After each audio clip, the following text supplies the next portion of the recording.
Yes, you may. Thank you for that. Okay, we're good to go. Okay. Okay, good evening, everyone. Now going to be proceeding with the Harbour East Marine Drive Community Council meeting for January 9th, 2025. I want to thank you all for coming out this evening and participating in some form.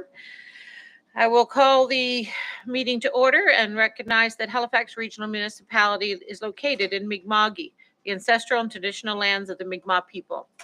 The municipality acknowledges the peace and friendship treaty signed in this territory and recognizes that we're all treaty people. Now call for a motion to approve the minutes of December 11th, 2024. So moved and seconded by Councillor Smith. Councillor Hensby moved it. Are there any questions? I said it backwards. No, Councillor Austin. Oh my gosh. Sorry about that. I don't know where that came from. Border Police Commission. That's maybe that's it. Yes. So are there any comments or debate on that? Any errors or omissions? Okay. A call for the question. All in favor say aye. Aye. Those opposed, nay. The motion's carried. Now, the approval of the order of business and approval of additions and deletions. Mr. Clerk, is there any additions or deletions that I should be aware of? Thank you, Chair. The Clerk's office has not received any requests for additions or deletions for this meeting today. Thank you. And do any of the committee members have anything to offer here today? Additions or deletions? No, hearing none, I need a mover and seconder. Moved by Councillor Austin, seconded by Commissioner Purdy, Councillor Purdy. Are there, should I call for the question? Are there any? Yeah, question. All those in favor say aye. Aye. Those opposed, nay. The motion's carried. Business arising out of the minutes. Is there anything, Mr. Clerk? Thank you, Chair. None. A call for a declaration of conflict of interest. Does anyone have such a conflict? No. Motions of reconsideration, there are none. Motions of rescission, there are none. No consideration of deferred business, none. Notice of table matter, none. And now we proceed with hearings. At 10.1, public hearings, we have 10.1.1, planning application 2024-00311, development agreement for 204 Conrad Road. It's Conrad, yes, not Conrad. Conrad, right? Lawrencetown, PID 00490862. We will begin with the staff thank you for joining us today. First and foremost, the process will be able to start with a staff presentation and questions of clarification from the committee members for staff. Then give the applicant an opportunity to present. After that, we'll go into a public hearing. Speakers can participate for a maximum of 5 minutes. Please keep your comments respectful, on topic, and directed towards me, the chair. The clerk will hold up a yellow sign when you have 30 seconds remaining, and when your time is complete, the clerk will hold up the second red sign. We're very technical here, so look for the signs. After everyone on the list has been given an opportunity to speak, I will then still call 3 times to see if anyone is still lingering or has changed their mind and they would like to be an additional speaker. Mr. Clerk, can you confirm if any additional correspondence has been received to the public on this hearing? Thank you, Chair. I can confirm that for this item, there have been approximately 13 pieces of correspondence received through the Clerk's office. Those have all been circulated to members of Community Council. Terrific. Thank you very much. I now will ask for a staff presentation from our planner, Ardalan Sharegi Bourgeni. Planner. Does that sound close? Right on. Thank you very much. The floor is yours.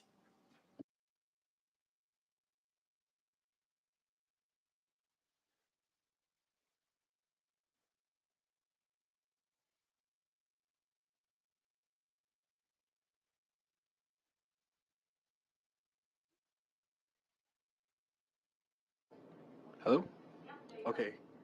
Hello and good evening. My name is Ardalan Sharegi, and I'm the planner assigned to planning applications, planning application 2024-00311. Okay, thanks. a development agreement request for 204 Conrad Road. The application is by Matthew and Jordan House requesting to enter into a new development agreement to allow a cafe use in an existing accessory building. The subject property is located at 204 Conrad Road, south of Lawrencetown Road and north of Conrad's Beach. The request for a development agreement is to allow for the takeout restaurant Better Vibe Cafe within an existing accessory building. The existing accessory building was previously a woodworking shop and is recognized by the Lawrencetown Land Use Bylaw as an existing industrial use. Planning in HRM consists of 3 levels of planning documents. The regional plan, which is a high-level document that guides where development, growth, and investments in city services should occur. Next, we have community plans. These plans focus on specific areas and contain details on where development should take place. Community plans often contain enabling policies, which allow council to consider certain uses through a planning application. The third and most detailed level document is the land use bylaw. This document outlines zoning and specifics about what development is permitted and where. Applications that meet the land use bylaw don't require council approval. If the use is permitted in the zone and it meets the land use bylaw requirements, you can obtain a permit. A development agreement is a legal agreement between the property owner and the municipality. The process for a development agreement includes a public hearing, which is the stage this application is currently at. The community plan for this property is the Lawrencetown Municipal Planning Strategy. Under this plan, the site is within the L Lawrencetown designation and is zoned RR1 or rural residential. The site is unserviced and the existing cafe is located in the existing accessory structure. The enabling policy for this proposal is policy P39A of the Lawrencetown Municipal Planning Strategy. Policy P39A of the Lawrencetown MPS allows council to consider this change of use, provided that the change is of a similar scale to the existing use in terms of structure and outdoor storage and display areas. Better Vibe Cafe had been operating for approximately 2 years without a development permit. An investigation was completed and the property owner received direction to obtain the missing approval. A takeout restaurant use is not permitted in the RR1 zone. That applies to the property. However, since the woodworking shop has been identified in Appendix C of the Land Use Bylaw as an existing industrial use, Policy P39A enables the owners to apply to enter into a development agreement to legalize the use. Should this development agreement be approved, the compliance issue would be considered resolved and the Better Vibe Cafe could begin operations again. The site plan provided has been marked up to illustrate the layout of the subject property and highlight key elements of the proposal. The cafe is located in the accessory structure shown in gray and is set back 4 feet from the northern property boundary. The accessible parking space is highlighted in yellow and will be located in front of the cafe entrance. The proposed bicycle racks are highlighted in purple. The customer parking spaces are highlighted in red and located 4 feet from the southern lot line. The owner parking spaces are highlighted in blue. The existing dwelling is located in the center of the lot as shown by the orange marking, and the proposed visual barriers will be located on the south and north lines as highlighted in green. The level of community engagement for this application was consultation achieved through providing information and seeking comments through the HRM website, signage posted on the subject site, and letters mailed to property owners within the notification area. A total of 59 letters were mailed to property owners and tenants within the notification area. The HRM website received a total of 670 unique page views over the course of the application. Staff received a total of 98 response from the public, plus the 13 received prior to this meeting. Feedback received included general support for the takeout restaurant for reasons such as community connection, tourism, local need and support for small businesses, and concerns regarding the takeout restaurant for reasons such as traffic, insufficient parking, noise, incompatibility with surrounding residential area, and possible impact on Conrad's Beach. In response to traffic concerns, the applicant has provided 11 parking spaces, whereas the land use bylaw requires 6 parking spaces. Additionally, the traffic impact study noted that during favorable weather days, as much as 50% of the traffic to the takeout restaurant can be from cyclists. Bicycle racks, although not required for this rural site, have been proposed to accommodate these cyclists. To enhance compatibility with nearby land use, the development agreement requires the installation of visual barriers that will provide screening and visual appeal to the adjacent residential uses to help mitigate potential visual impacts from the takeout restaurant and accompanying parking areas. The takeout restaurant operational hours have been restricted to 7 a.m. from 7 a.m. to 9 p.m., ensuring that late night disturbance are minimized. These measures collectively aim to manage traffic and public demand while allowing the um, traffic and parking demand while allowing the takeout restaurant to operate in a residential neighborhood. The proposed development agreement allows a takeout restaurant use in the existing accessory building on the subject property with no additional expansions permitted, requires a minimum of 6 parking spaces for the commercial use, and requires visual barriers to screen the commercial use and parking area from residential neighbors on both the northern and southern side of the lot. No non-substantive amendments to the development agreement include minor changes to the architectural requirements for the commercial building, changes to the parking, access, and circulation, the granting of an extension to the date of commencement of construction, and the granting of an extension to the length of time for the completion of the development. After careful review of the details of this application, staff recommend approval of the proposed development agreement, which shall be substantially of the same form as set out in attachment A of the staff report. Thank you for your time, and I'm here for any questions you may have. Thank you very much. Are there any questions from staff for clarification? Councillor Purdy. Thank you, Madam Chair. Thanks for the presentation. Just a couple of questions. One is on the shed and the existing industrial use that was it grandfathered in because it was in use prior to the zoning bylaws. So doesn't that end when the property changes hands? So why would it be considered under this development agreement if it has a new property owner? So my understanding was those grandfathered uses don't carry on with new ownership. And then my second question is, wonder if we can go back to the image, and if you could talk about the setbacks, what the setbacks are under the existing policy for this area, and then what the variances are being requested for us to be considering under this development agreement, and what the difference is for those. So the through the chair, the accessory structure was used as a woodworking shop and is identified in Appendix C of the land use bylaw, of the Lawrencetown land use bylaw. And policy P39A enables the change in use subject to a few things which was noted, including scale, and as long as the the structure isn't changed. And this is what the enables the DA application, and this is what the application is about. So, sorry, just a clarification on that. That would apply if the previous owner applied for a development agreement, but with a new owner, that grandfathered use would be eliminated. It would not carry on the property with a new owner.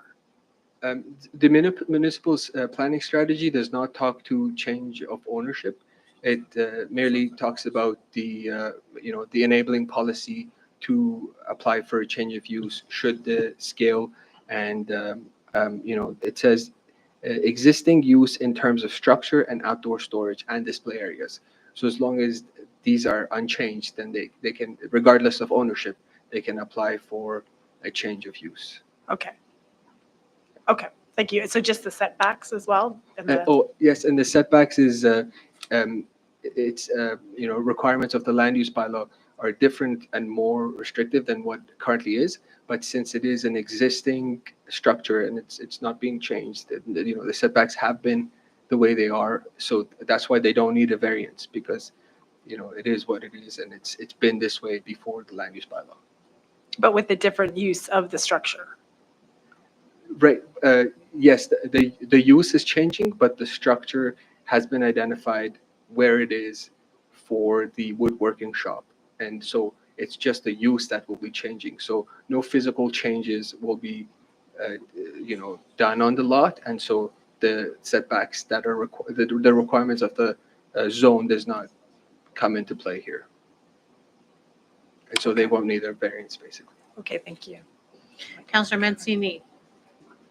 Thank you, Madam Chair. Thanks for the presentation. Just a quick question. I noticed in your listing of concerns from residents that there was a reference to Conrad's Beach. Can you elaborate what the concern is to Conrad's Beach, the impact it might, the negative impact, and were there many concerns from residents regarding Conrad's Beach? Through the chair, from what I understand, most of the concerns was about the people that are not residents of the neighborhood who come to use the Conrad's Beach, that add to the traffic of the area, and the cafe use was considered an added issue on top of what is an existing So issue. it's not an impact to the beach, it's just an impact to the community. Yeah, great. Okay. Mostly that. Good. Yes. Thank you. Thank you, Madam Chair. Thank you, Councillor Hensby. Just to clarify in regards to the previous use, as Councillor Purdy was alluding to, the old Beavercraft woodworking, considered industrial use under the zoning.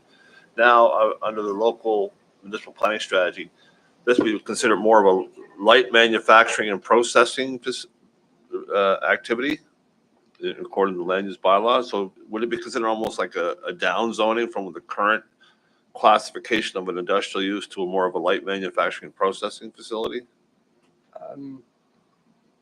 Through the chair, the woodworking shop is identified as an existing industrial use, and the use would be changed to a restaurant. I think it's the technical term is. Yeah, I've alluded to it in my report, but I think it's a takeout restaurant. Mhm. So that, it still would be identified in Appendix C. It would be changed from industrial to the takeout restaurant. All right, and the hours of operation being restricted from 7 a.m. to 9 p.m. Is there any discussion about any outdoor activity? I know I drove by there a couple times, even we'll drive there again today. I noticed there's a picnic table in front of the shop and stuff. So are they planning to have any outdoor music or outdoor entertainment during the hours of operation anytime during the season, or is it just going to be an outdoor picnic table just for people to sit back and relax? Through the chair, I've spoken to the applicant, and they've said that they won't be having any outdoor entertainment, and it is not permitted in the bylaw for them to do that. So as far as the outdoor use and noise created because of the cafe outside the cafe is concerned, we are not expecting that. Having said that, it is also a residential use on the same lot. So if they have friends over or something and they make some noise, that's the noise bylaw that comes into effect at that time. But I think the applicant can probably speak to that more. Okay. Thank you. Thank you, Councillor Austin. Thank you, Ms. Chair. Just on the P39 policy and the non-conforming use. So my understanding is what generally, like, if we bring in a change in our planning rules, existing uses get to carry on operating, but they can't change or expand, and that's the way we kind of do things to phase them out. It sounds like in this case in Lawrencetown, there's a specific policy piece that says you can change this in ways that otherwise you normally couldn't with a non-conforming use. Is that accurate? Just trying to understand what, that kind of piece that Councillor Purdy was driving at. Through the chair, yes, policy P39A enables, for the applicant to apply for a DA through this policy to change the use of what is identified in Appendix C. In this case, P39A enables the applicant to apply to change the use from the woodworking shop to the cafe that they wish to operate. So that policy is really overriding the normal kind of approach that we have, which is with a non-conforming use that doesn't conform to the plan. The idea usually in most of our plans is we want to phase those things out over time, but in this place, we have a specific policy to say, well, you can change these. Yes, in this case, there is a specific policy that. All right, so a little different in Lawrencetown. Okay, thank you. Thank you. Is there any other further clarification? No. Hearing none, I will now open the public hearing and would invite the applicant to address council, allowing for 10 minutes. The clerk will note that 30 seconds again remain. And I understand the applicant is here, Matthew Howes. If you could take the floor. There you are.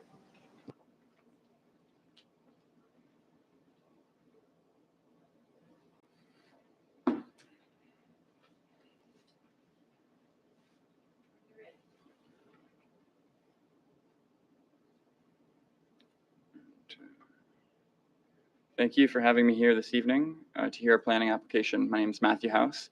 My wife, Jordan House, sends her regrets this evening. She's 37 and a half weeks pregnant, so she's conserving her energy at home.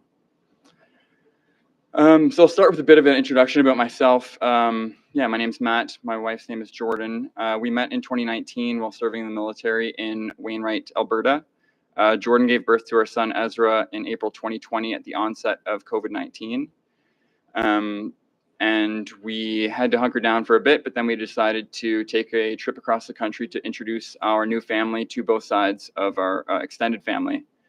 My partner's family's in Southern Ontario. My family is in the Annapolis Valley, here in Lawrencetown, and in Newfoundland. So we fell in love with Lawrencetown as soon as we got here. While we were visiting my sister in Lawrencetown, we fell in love with the community, and we decided to call our bosses back in Wainwright and say we were doing whatever it needed to take to leave the military and to stay and set up our family on Conrad Road. So that's how we got to this proposal. So upon arriving in the community, we were quickly welcomed and made great connections with everyone along the road. It felt like it was very communal. We couldn't kind of believe the paradise we seem to have found here. But it was clear that, especially when we moved in October 2020, there was a clear need for the third place type of connection. We would see a lot of neighbors and community members walking up and down the road, or walking dogs or kids in strollers, or you see people at the beach or community center. But that people wanted more of a place to hang out and linger and eat together and really connect. And it was also clear to us that there was an endless queue of beachgoers and people using the Atlantic View Trail, traveling up and down Conrad Road, often stopping us to ask for directions, ask where a bathroom is before they were installed at Lawrencetown Beach, or ask where they could eat, charge, or use the bathroom. So with a lot of support and encouragement from friends and neighbors to get Better Vibe off the ground, we opened Better Vibe Cafe in 2022. And it was our first time owning a home and first time starting a business. So just to orient folks as well here, I'm sure you're all familiar, but I'll point at the screen here if that's visible. I don't want to reflect on anyone. There we go. So we're located here. Better Vibe Cafe, halfway down Conrad Road from the 207, with the Atlantic View Trail intersecting across West Lawrencetown Road and Conrad Road. And we serve a lot of people going mainly to Conrad Beach and to Lawrencetown Beach.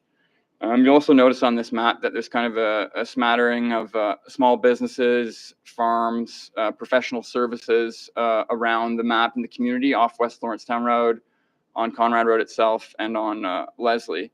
And if you've participated in the Seaside Community Tour, studio tour, or any of the Christmas markets, you get a quickly get a sense that the businesses and community establishments are mixed in and amongst the community in Lawrencetown. Here we have an overview of the site plan with it zoomed in on the western portion of the property at 204 Conrad Road. This is a proposal, and we aim to be totally flexible to any requests or amendments and changes that are sought. On this image here, we've got 7 parking spaces with 1 or 2 of them being for EVs. Happy to continue that eastward if you wanted 8, 9, 10, you name it. I think there was actually a concern that too much parking might induce too much traffic, and that keeping it around 7 might be ideal, that sweet spot to balance the bike and the vehicle traffic. And Ardalan did speak to many of the site elements, so I won't go repeat any of that stuff, but I will also say that there is the proposal includes an accessible pathway leading from the parking to the north driveway where the accessible parking spot is, to kind of create that separation from vehicles and pedestrians, and to allow for the driveway in front of the commercial building to be a very pedestrian focused area.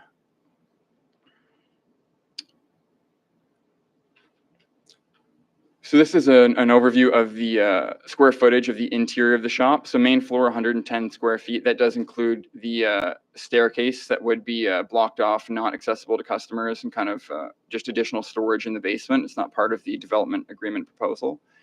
But 230 square feet of food service and prep area. So the kitchen and the barista bar, 200 square feet of seating area. Happy to tailor it to any request. Anywhere 10 to 15 customers seating is what we're expecting. 75 feet of accessible unisex washroom, barrier free, and 70 square feet of food storage and pantry, with the remaining space being a wide hallway, thoroughfare, and queuing for customers and retail shelving. It's also important to note that the front would include an accessible entrance and ramp.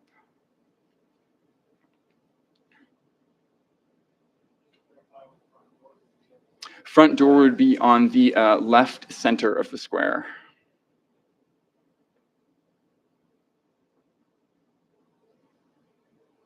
So the previous business use was a carpentry shop, constructing, sanding, spraying cabinetry, and custom kitchens. They had up to 13 carpenters in their peak. However, some of them would be on job sites, some of them working in the painting, constructing, spraying, doing glue ups, etc. We had been running Better Vibe as a takeout cafe for the past 2 years, thinking we had met all the hurdles, registered with the province as a food establishment or eating establishment, as a registered public water drinking source, and registered with the CRA.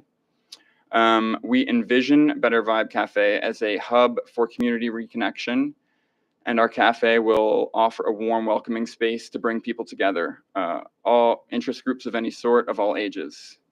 And something we have been very passionate about and we aim to continue is supporting the neighborhood however we can during extreme weather events, power outages with generator back services, drinking water, a medical first aid and defibrillation station, which is only present at Lawrencetown Beach during the summer months of June to August, I believe, or even maybe even July to August. I could verify that.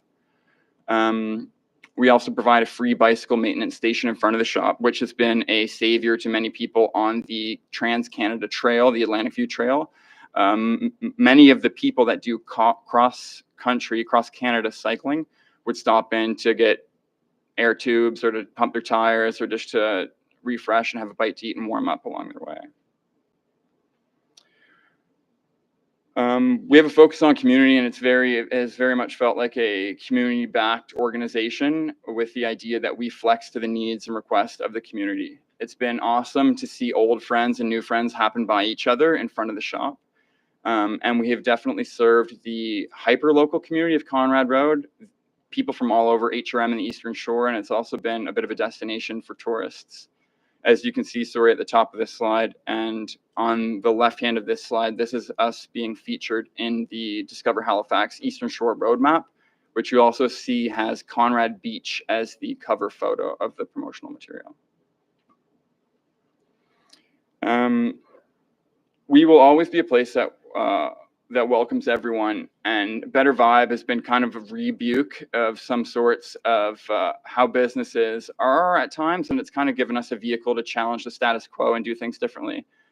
So we're open to any and all feedback, even if people are against it or have corrections or they want things done differently.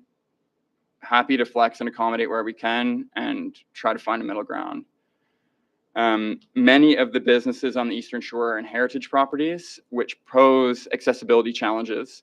And I'm not sure of the nearest accessible eating establishment or takeout cafe around us, but there's certainly not one within 10 to 15 minutes or 20 minutes.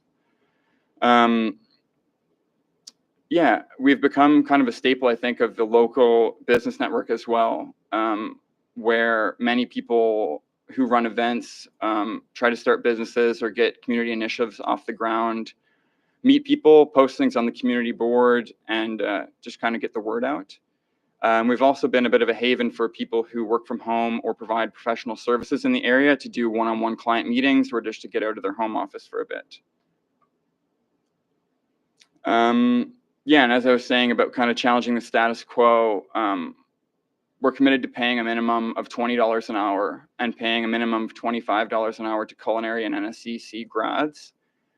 We've employed 6 to 10 local residents, depending on the season, and most of them live within 2 to 3 kilometers and arrive by bike. It's been awesome to employ high school students from the area where they don't need to ask their parents for a drive, and they can all just bike to and from work. It has been awesome. We've also been fairly plugged in to many of the charities in the area, running special days or collecting donations or donating a portion of profits to organizations like the Adsum House, Mi'kmaq Native Friendship Center, local surf competitions, the community center, and the preschool.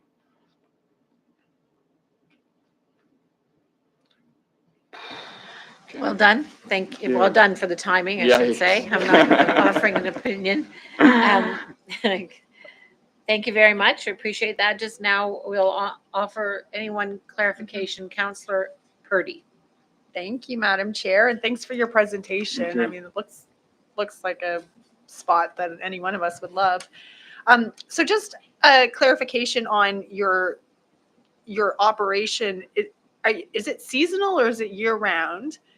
And was there a discrepancy with the parking spots? I thought with our HRM there was 11, and then you had 7 or 8 on yours. How? Yeah, so I can go back to that if you want as well. I think we may have had a difference in the image there as well, but happy to flex to whatever the request is. So we've got 7 along the bottom here, 2 owner parking spaces up against the house to bring us to 9, and an accessible one in front of the shop that would be 10.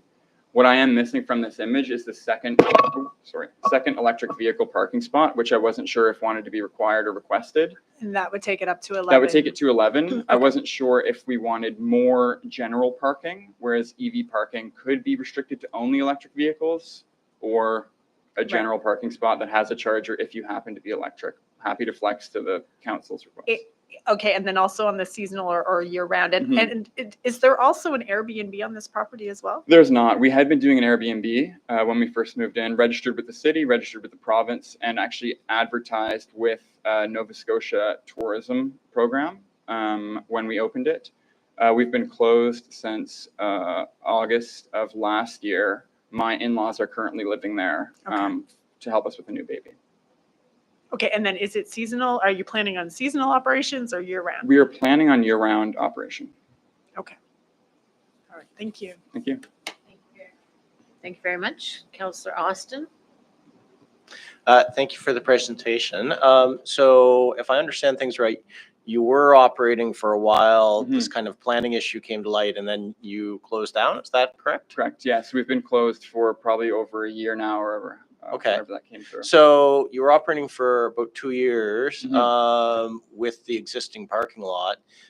did you have capacity issues in terms of like vehicles kind of spilling out of the parking lot, or was what's there adequate for what the need was? So I would say there was times when it was overloaded for sure, because partially as well, we did not have painted lines and it wasn't paved. So part of the proposal is paving the lot with lines like it should be. However, we also had people parking there at times to walk to the beach, because I'm not sure if you're familiar, during peak season, June to September, Conrad Road can fill up from the beach about 2.5 kilometers of end-to-end parking all the way up to the community center. That's not a common occurrence. It's usually somewhere between the bottom of the hill and around our place, depending on the day. But and parking like that is not common, I would say, from October to April, but there are certain days like Remembrance Day, certain holidays where families just want to get outside and walk, and Truth and Reconciliation Day is another extremely busy day at the beach. So it does fill up outside of the main season as well. So that's where I guess we're happy to tailor the parking to the demand or the request of council. But I'm not sure where it came from, but I think I heard somewhere along the planning process that restricting the parking may actually restrict the vehicle flow and encourage people to arrive by bicycle or by foot or by stroller, however they choose to arrive. So we're happy to flex the size and scale of the parking lot. Like if you wanted it to be 15 spaces down the south border, you can do that. But yeah. Okay. Happy to flex. Mainly, I was just looking for the clarification. I mean, you've been operating, so the kind of parking need, to some extent, I think should be self-evident, because the business has already been there for a while in terms of like, is the existing lot big enough or not? So I would say it is. Yeah. I would say it is. Okay. Thank you for that. I appreciate it. Thank you. Councillor Mancini. Thank you, Madam Chair. Matthew, first of all, thank you for your service, you and your wife, to our country. I appreciate that very much. Thank you. Did the in-laws get a deal on the rent? Sorry, you don't have to answer that one. Sorry. I like some of the things that you've done. You've really, the EV chargers, the accessibility, the bike station, good stuff. Very often we're having to twist arms to get that stuff, and you've stepped up and done that. I wanted to, the question was asked, I think, of Councillor Purdy about the seasonal piece. So I understand the business model in the peak season. So what's the business model for this time of year? Serving our hyper local customer base. Like we still have over 200 people on the street, and still have many avid dog walkers, especially in the morning at Conrad Beach. First 2 hours and last 2 hours of daylight are quite active for dog walkers. And people are still using the trail as well. Also, like even though the peak season is the summer, the peak surf seasons are kind of September to March. So it actually kind of just like the audience kind of shifts to the season. So it would be reduced, maybe reduced hours or reduced staff, but we would just flex to the demand through the off season. Yeah. Good. All right. Thank you. Thank you. Thank you. Councillor Hensby. Just a couple questions. The seating plan that you had, what's the maximum seating capacity going to be proposed? I think proposed, we were targeting the 12 to 15 range. Indoors, and you have the outdoor picnic table for another half a dozen or so. Yeah. In regards to parking capacity and stuff, I drove by your place again today and looked around and stuff, and I noticed in front of your house, part of your ditch has been covered over with, it must be a storm pipe underneath and stuff. Are you anticipate people to be parking on your front lawn and stuff, or you need to expand your parking lot on your front lawn? I am open to it, and especially where people park along the eastern shoulder of the road, the entire length, where it's a provincially owned road. Like people are, I think, welcome to park there, even if there's not designated parking.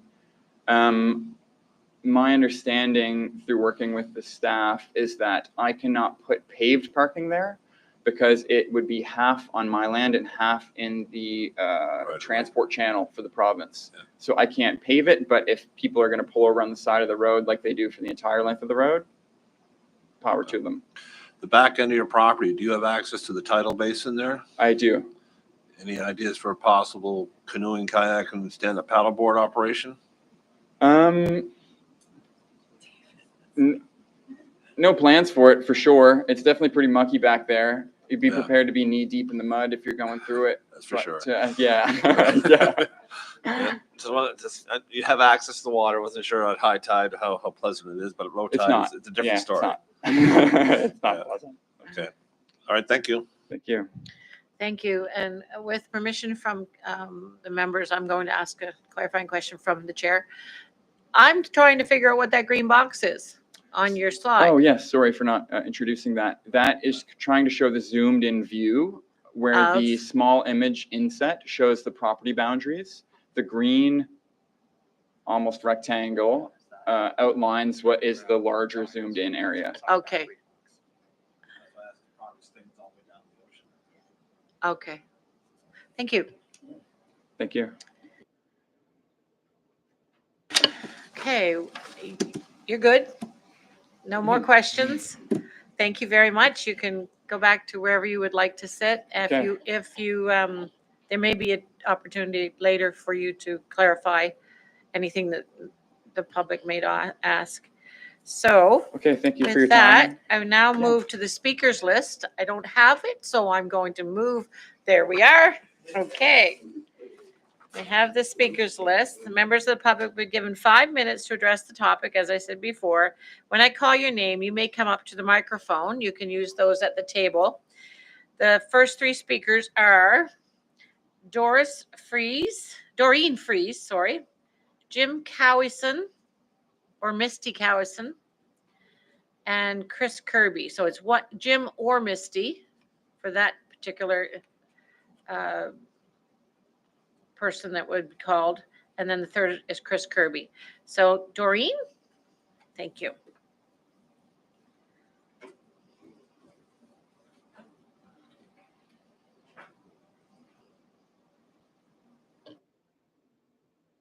Oh, there. I got it. Thank you. Good evening, Chair and Council. Thank you for the opportunity to speak. My name is Doreen Fries, and I've been a resident of Lawrencetown for over 35 years, living on Rosebank Lane, just across the road from Better Vibe. I'm here this evening to express my full support for the coffee shop and its owners, Matt and Jordan House. My comments come from a place of personal experience. As a longtime resident of Conrad Road, I've had the privilege of witnessing firsthand the positive impact Better Vibe has had on both the residents of Conrad Road and the broader community of Lawrencetown. From the moment Matt and Jordan arrived, their connection to the community was immediate and genuine. It was clear this young couple was deeply committed, community-minded, full of positive energy, and actively engaged in local life, qualities that have been a great addition to our area. In fact, shortly after they moved in, I joked to my husband that it seemed like Conrad Road gained its own mayor. Matt knew everybody on the road, despite much more so than me, despite having been there for over 30 years. Beyond their enthusiasm and social involvement, they are also entrepreneurial, which brings us to the subject of Better Vibe and this hearing tonight. I recognize that your role is to ensure that this development agreement meets the intent of the municipal planning strategy for Lawrencetown. And I've listened to the planner here. I've read the development agreement. I've read the report. And with any new business, the operational details, including safety, neighborhood considerations, traffic concerns, have been thoroughly addressed and positively resolved through this agreement. Better Vibe is more than just a coffee shop. It became a place of connection for the community. It served as a welcoming space to meet, share ideas, and support each other. It fostered a sense of belonging for residents of all ages and created opportunities for new connections within the neighborhood. As the community continues to grow, Better Vibe will undoubtedly play an even greater role in uniting us and strengthening our ties as neighbors. In this post-COVID era, this is to be supported and commended. HRM and the municipal planning strategy have long identified Lawrencetown as a key tourist destination. Over the years, I've seen our community grow into one of Nova Scotia must-see spots and no longer just the home of the surfers.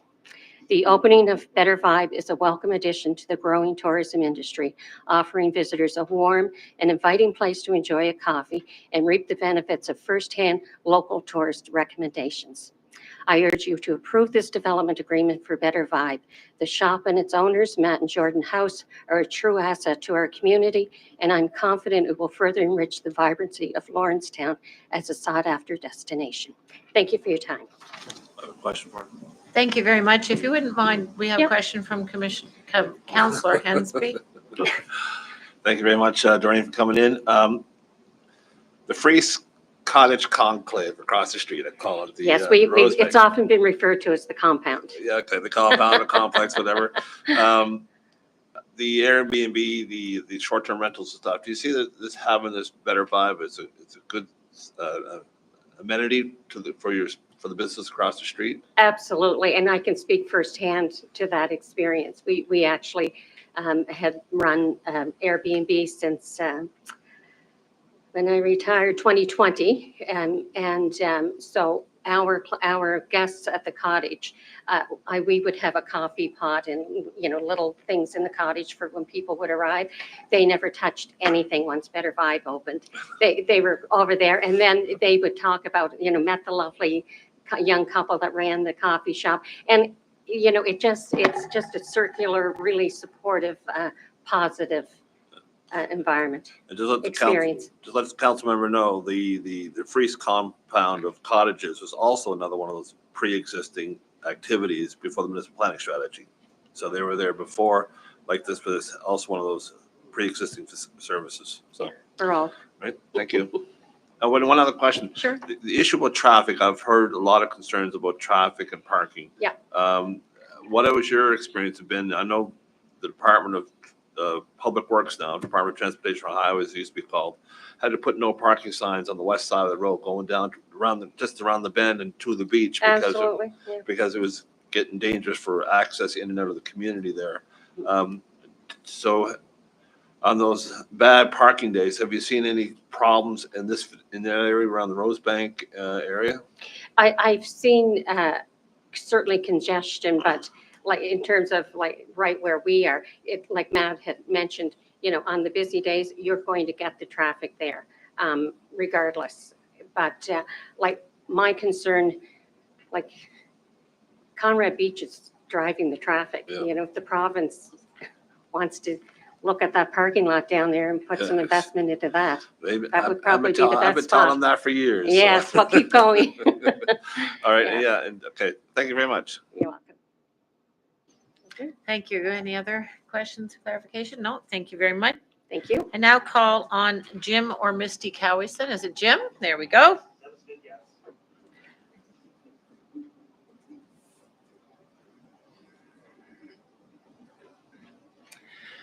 Thank you, Chair and Council. After hearing what I just heard, I want to just say ditto, but Can you I have to just, tell can you just offer your name and, it's Jim Cowieson. I live at 279 Conrad Road, just maybe 5 houses down the road from Better Vibe. I'm the lucky one on the corner who gets to sit there with a coffee and count the cars as they pile up down the street. I just wanted to let you know a little bit about myself. My wife and I, we moved in 2021, so we're new to the community. We had no connections. We didn't know anybody there. Better Vibe opened. We were able to connect with community, connect with neighbors. It has been a blessing for our family. It's been a blessing in that being new to the rural community, there's a lot of things that you don't know about. And I've been able to sit with neighbors and discuss how I deal with septic, how I deal with things. So it's just been a blessing to be there. Matt and Jordan, absolutely wonderful people. They are the salt of the earth. They are absolutely fantastic. But what I wanted you to know is we've been there for 3 years. I miss this place. It's 1 year that it's been gone. It's been a fantastic place for me and my family. It's, I don't know what else I could say about it. I watched the traffic issues. I've been watching the traffic issues off my deck for the last 3 years. I don't see the issues up around Matt and Jordan's place because I walk up there. Everything is close by. Now, as a personal note, I just got to tell you, I'm missing their Eggy Baggies. They are so delicious, and it's been over a year since I've had one. So that's all I had to say.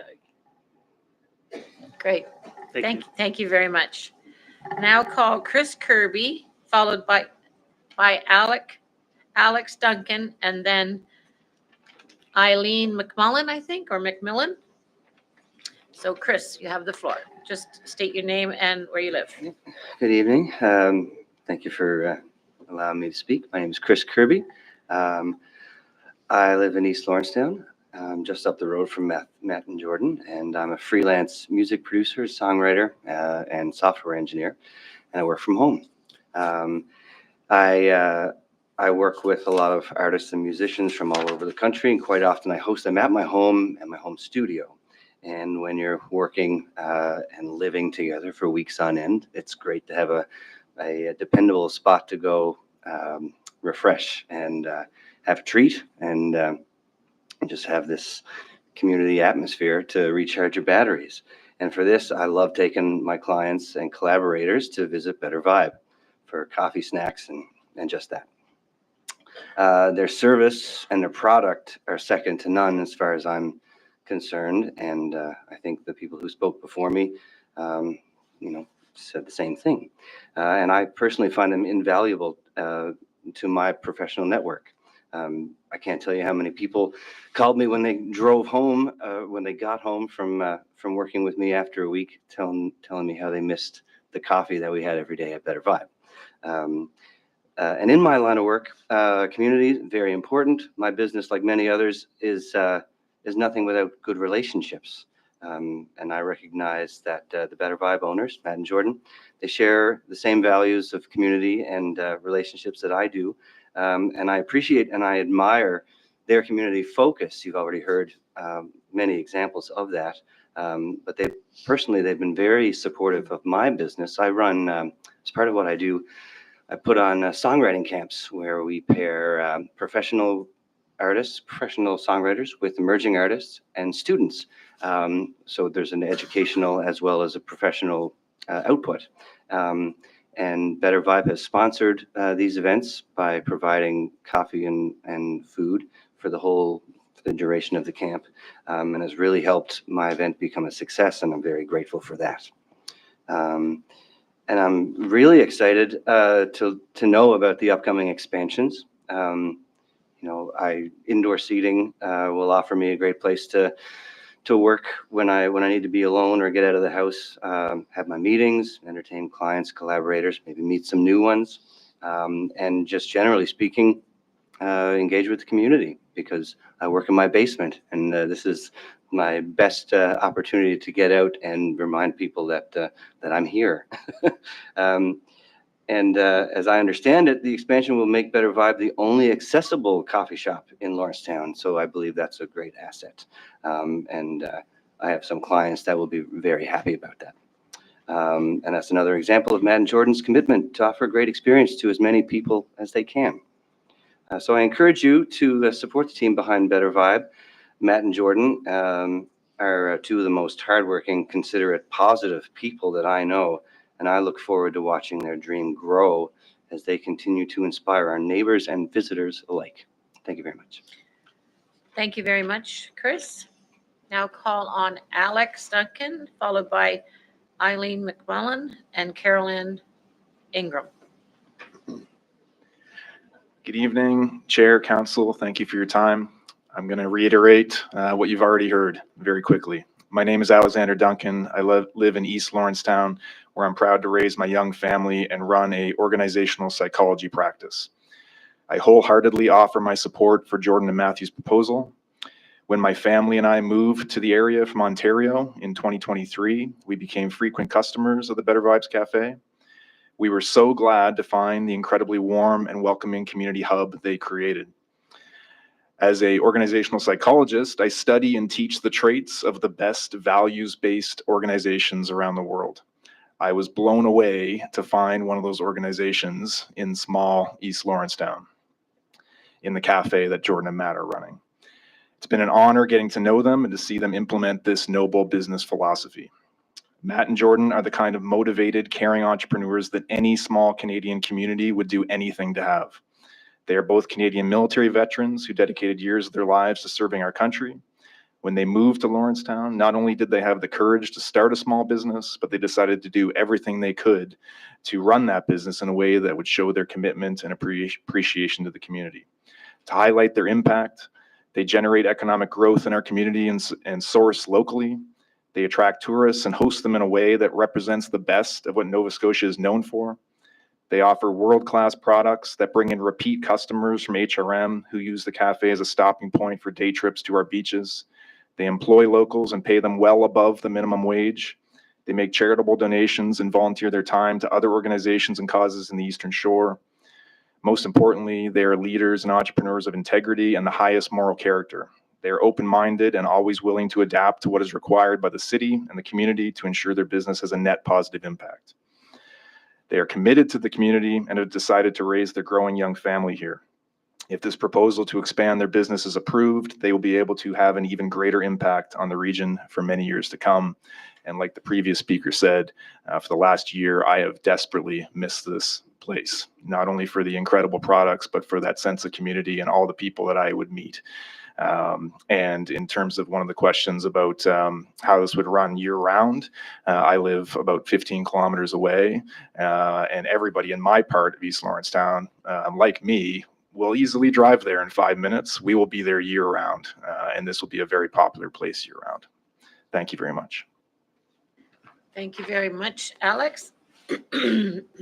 Now call Eileen McMullen, I believe it is, followed by Carol Ann, and then Bruce Fries.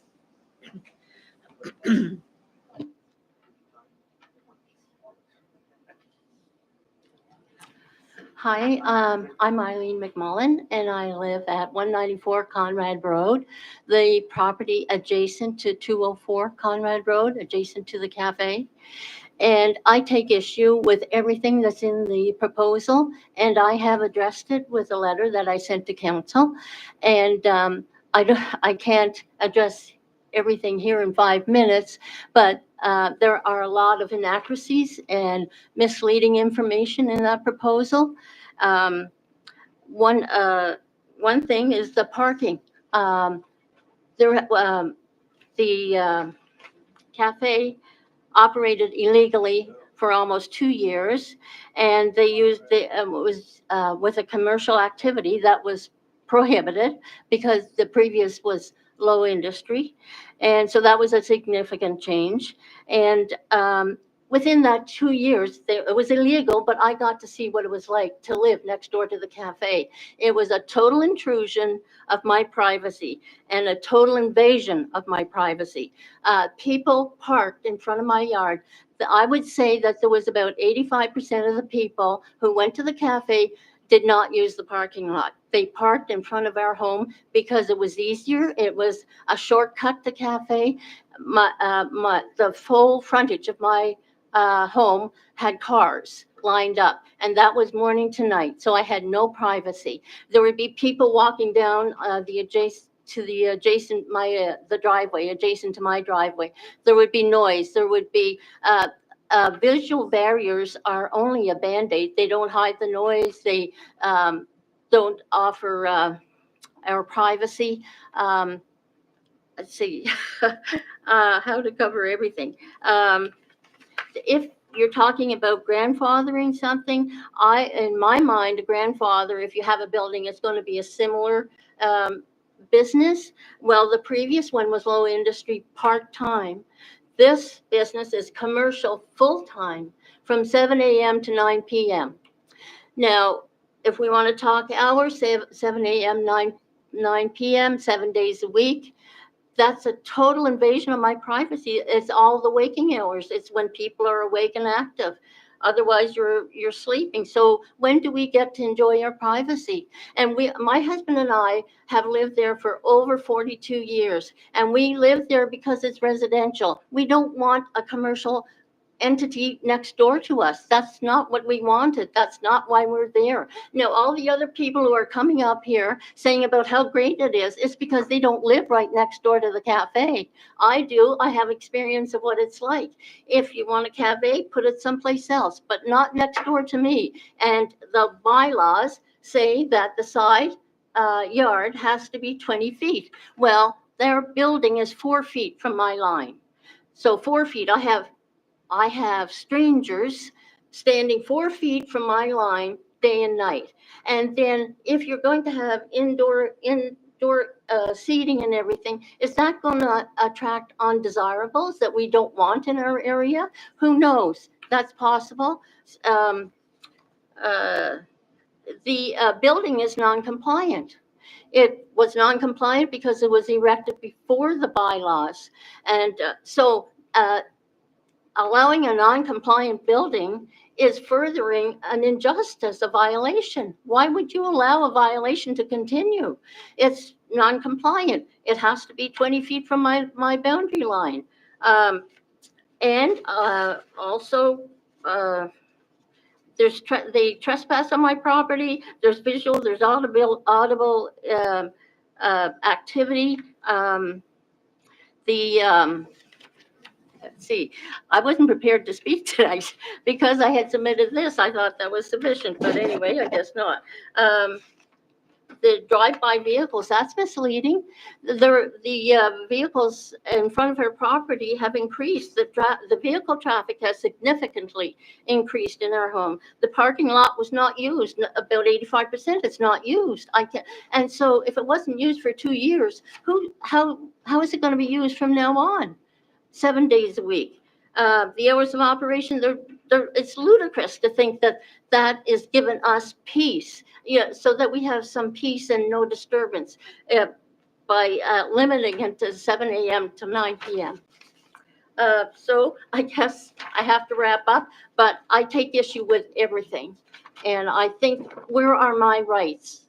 I pay property tax. I want to live in a residential area, not a commercial. Thank you. Thank you very much, Eileen. I just want to clarify the suggestion that sending in a submission does not mean you have to speak here. Speaking here and sending something in is completely voluntary and a decision of yours to make. There is no requirement. Thank you.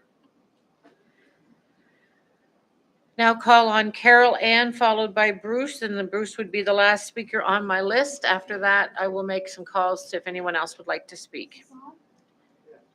I think so, Carol Ann, just speak. I live next, it's not.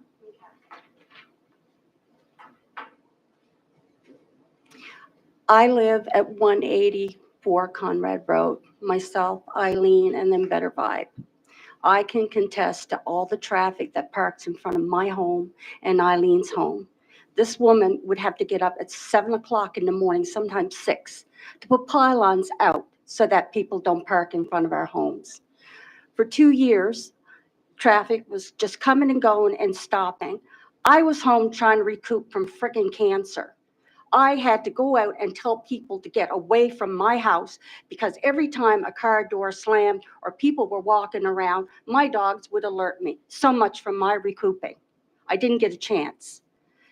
The traffic flow on that road, since Better Vibe shut down the past 10 months, might I add, we sent the compliance officer out because they were operating without permits for 2 years. They were shut down. The traffic flow has been next to none.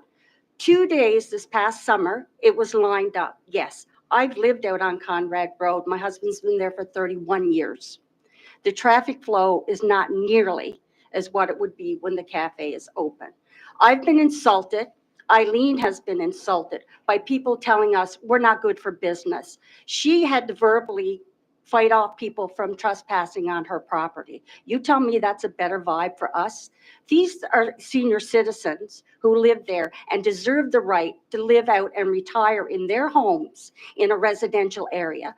I submitted my request, I put in. Over the past 2 years, I've sent photos.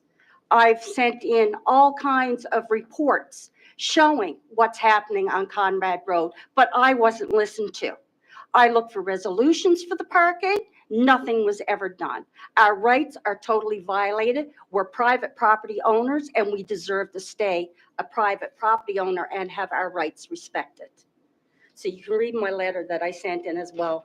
I just don't think, there's a lot of inaccuracies being said, and I think it's just to suit the person who's looking to get this done. You can read my letters from previous, and if you want the photos, I still have them. Thank you. Thank you very much. I now call Bruce Fries.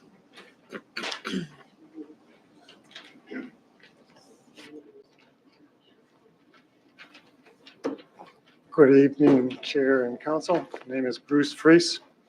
Used to go to school with David when we went to school. That means not skipping school. I know, he works with you guys, that's why he looks so old. If he dyed his hair or shaved his head, he would look a lot different, right? I mean, we have advantages. I just wanted to speak to the situation, and I know the HRM everywhere, the commuting problem is increasing. It's getting really, really bad, as we all know. So I find it encouraging to think that people are moving to rural or semi-rural areas and starting businesses that shorten commutes or eliminate commutes for employees so that we don't have to go into the city to do certain things or so on. So I grew up in Lawrencetown, so I've been there in diapers. And when we were growing up, there was lots of kids around everywhere. And then we all grew up and everyone moved away kind of. And so there was no real diversity in our community except for people my own age. So now I'm seeing young families move into these areas.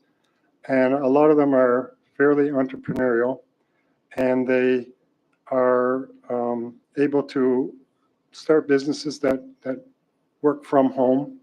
And I find that this coffee shop idea is encouraging to me because what it's doing is it's establishing a deeper community in our area that's servicing. I don't know that it actually brings more business to our area as much as services what I see. And my own experience is that the beach has become busier and busier and busier as time goes on. And I'm seeing people come to the beach to enjoy that beach who you never used to see before. And what I mean by that is lots of immigrant people, non-white. You used to only see white people go there because we were all white that grew up there and so on. So that's all you would really see. Now I'm seeing people from all different countries of the world going down there and enjoying that beach. So the traffic is not being created by the coffee shop. I think the coffee shop is capitalizing on the traffic that's already increasing there from what is going on in our city. And so I understand the concerns for the parking. I find it really irritating the way the parking is on Conrad Road because when you do have to park on the side of the road, because there's a ditch, you don't have much place to go to get your car off the road. So you're actually in an illegal position by having your car on the pavement. So that is discouraging, and it's on a corner and it's a little difficult, but I think if there was more education on what kind of personal intrusions you're making when you do park near someone else's home and you're not polite and you're not sensitive to the fact that you're in front of somebody's home, I think that can be educated to people so that it becomes more appropriate for them when they park around the different areas. I see that road backed up to Jim's house often with cars all the way from the beach, all the way down, and sometimes right out the road. And so those people irritate me too because they park in such a miserable way. But they don't have much choice if they want to go to that beach. I just think that when young people want to start businesses and want to have them in community, I think we need to be really encouraging towards that so that we build an HRM that is not just Halifax and Dartmouth and that it's beyond that and it capitalizes on the beauty we have in nature and the beauty we have in community as Nova Scotians.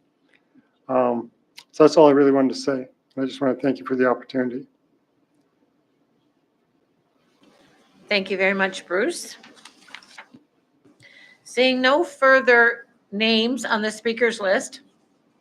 I'll now ask if anyone from the gallery would like to speak today.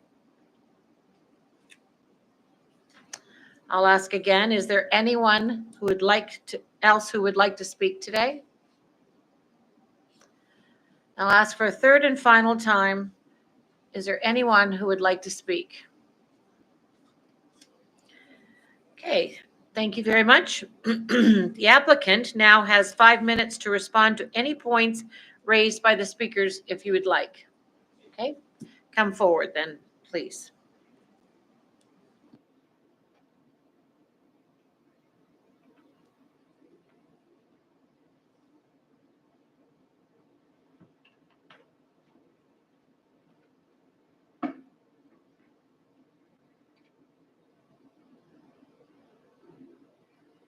Hi, thank you. Thank you for the opportunity to respond, councillors. We've tried to be, and we have been as responsive as we can throughout this. So, Carolyn, I'm sorry to hear that that was your, and Eileen, I'm sorry to hear that has been your experience with the cafe. That was never the intention.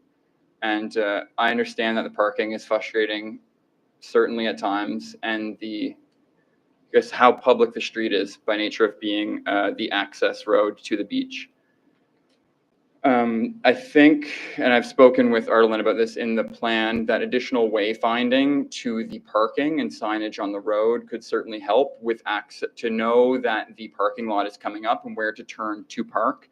There was no signage indicating the parking lot before, so that could certainly help. And I'm not sure if it's within the council's power to do this or if it's in the provincial government. If there's a way to have restricted parking times or access to certain areas that like indicates people are not to park in front of Eileen or Carol's homes for accessing the cafe. We've tried to work around and adapt to the complaints that we've heard. When I do remember the morning, Eileen, that 2 kids from the lineup ran onto your front yard, and it was totally an invasion of your privacy, and you asked us to put up a fence. And 3 days later, Rob was over building a fence to close the access from the front of the shop to your yard. Excuse me. I just want to remind you that you should be directing all of your points to me, Okay. Not to anyone in particular. Certainly not. My apologies. Apologies for that. Just looking to, I guess the main point being that to the council, I'm happy to adjust in any way, whether it's visual barriers, reorientation, anything we can do to get this back open. We're happy to adapt to the requests of the community where possible. Hours of operation, if that's a concern, restrict them. Like we are happy to work with what makes it feel like a more welcoming and less intrusive experience to everyone in the community. So if there are other restrictions that will need to be placed on the development agreement,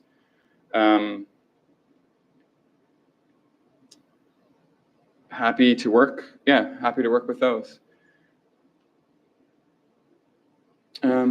Is there a time after for me to respond to your questions, or would this be preempting any questions? This is it. This is it. Yeah. Gotcha. Yeah. Yes, I have Councillor Purdy first. Sorry, Councillor Austin, and then I was thinking that was your question period. Councillor Austin, and then Councillor Purdy, and then Hensby. Thank you, Ms. Chair. And my question actually would be quick because you largely anticipated it.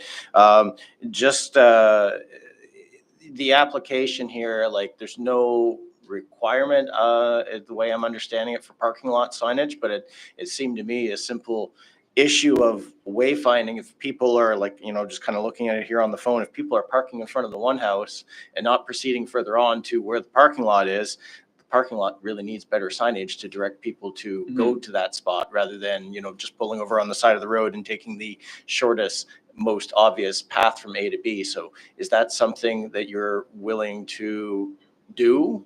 Yes, thank you, Councillor. Certainly looking to add more, or happy to add more signage and to specify that in the development agreement if that helps reduce the negative impacts. Okay, thank you. Thank you. Councillor Purdy. Thank you, Madam Chair, and thanks for this. Okay, and the signage for the parking, very good. I want to know what your visual barriers are going to be to protect the budding properties. And you just said that you built a fence. So how high was that fence? 6, 8. I think Yeah. to go over 6 feet, you need a special permission to do so. But what would be your plans for that? The existing fence, thank you, Councilor, for the question. The existing fence that we've added is around just under 6 feet. But because of the slope of the property, if people would prefer that we seek a permit for a higher fence, happy to do so as well. But otherwise, my intention would be to continue that 6-foot fence visual barrier along both property lines. Also, you said that you'd be amendable to perhaps a slight change in the operating hours, just because of the impact on community and neighbors. I mean, it's 14 hours a day, 7 days a week, all year round. To me, I would be panicky if this were me. I'm wondering if like a 7 to 7 during the summer and maybe till 5 or 6 in the winter, because it's just something like that. Maybe we can discuss that when this closes or something. Would that be? Yes, certainly, something Councillor. It would be, and I think 7 to 7 is what we look. Yeah, would that make sense? And if it's restricting it to daylight hours so that there's less like light pollution in the winter when it's darker earlier, happy to accommodate that as well. Okay. So if it's 7 to 7 through the summer, and then even like 8 to 5 or 8 to 4 through the winter, if that's less intrusive, then by all means. Okay, thank you. Yeah, I'll bring that up during when this closes. Okay, thank you. Thank you, Councillor Hensby. Oh, sorry.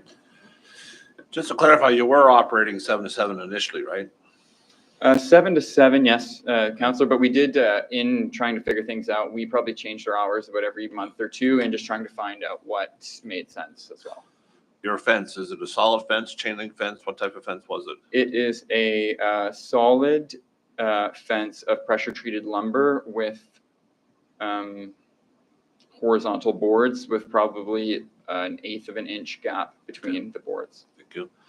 I forgot to ask you earlier, do you have any fryers on site, or what type of food preparation do you have? I'm kind of curious about food odors and stuff like that. For sure.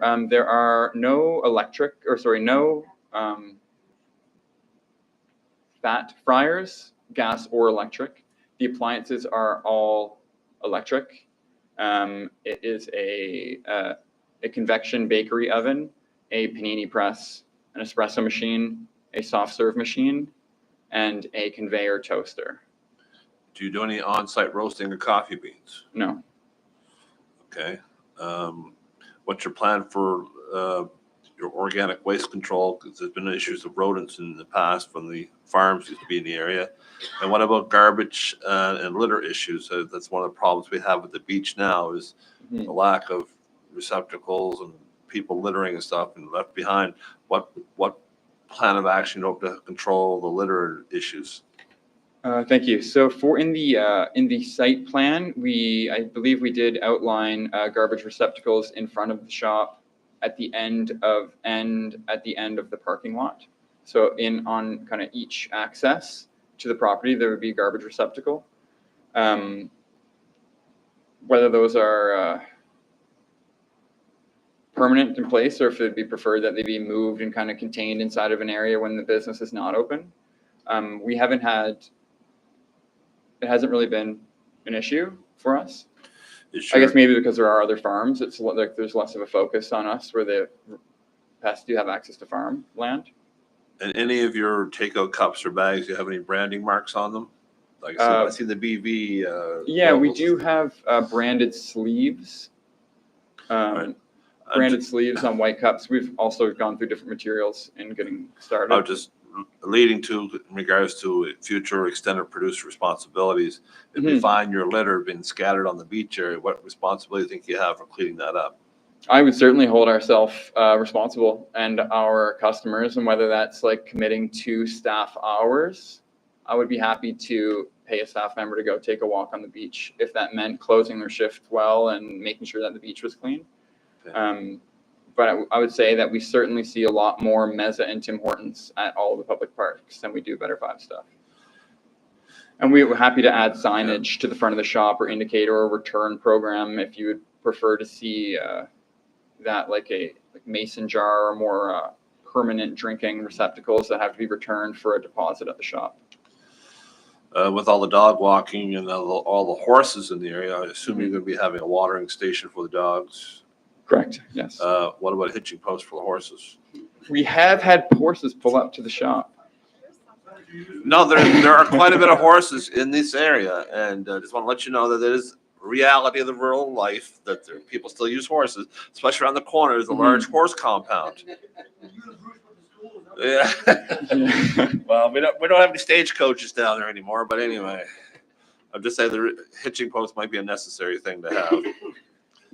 Yeah, and if that was preferred to have it, honestly, where we talked about not being able to have a paved parking spot in front of on the western side of the center front yard, I'd be happy to put a hitching post there so that horses don't come down the driveway again. Yeah. Because where they're not allowed on the trail, they do go the length of Comrade Road on the pavement to walk the beach with their horse, where they have to stay off the trail. And have you had any conversations or dialogue or interaction with the Department of Public Works or Transportation or Highways, whatever you want to call them, in regards to parking matters on the street? Have you had any dialogue or discussion with them? Yes, I have had a few meetings with them. They came by to site the curve and check the angles and make sure that the visual line requirements were respected for pulling out of the driveway. They did require some like brush trimming, and they sent someone by to do that a week later to ensure that none of the brush would impede on the curve. Yeah. Okay, thank you. Anything further, Commissioner? Okay, no. One more from Councillor Austin. Thank you. And I just want to clarify. So the parking restrictions on this road is provincial road, of course. Is it your side of the street you can park on, or is it the other side of the street you can park on? It is our side, the eastern side, that you can park on. Yeah, the side that has the houses closer to. Yeah, that's unfortunate. Okay, thank you. Thank you. Okay, thank you very much.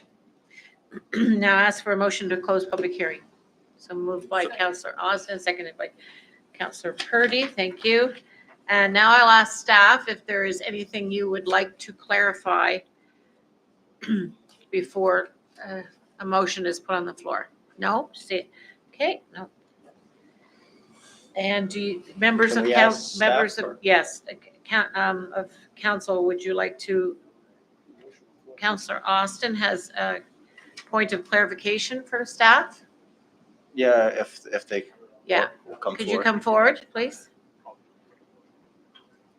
Well, I don't want to be first if it's the motion because it should be David. There's that.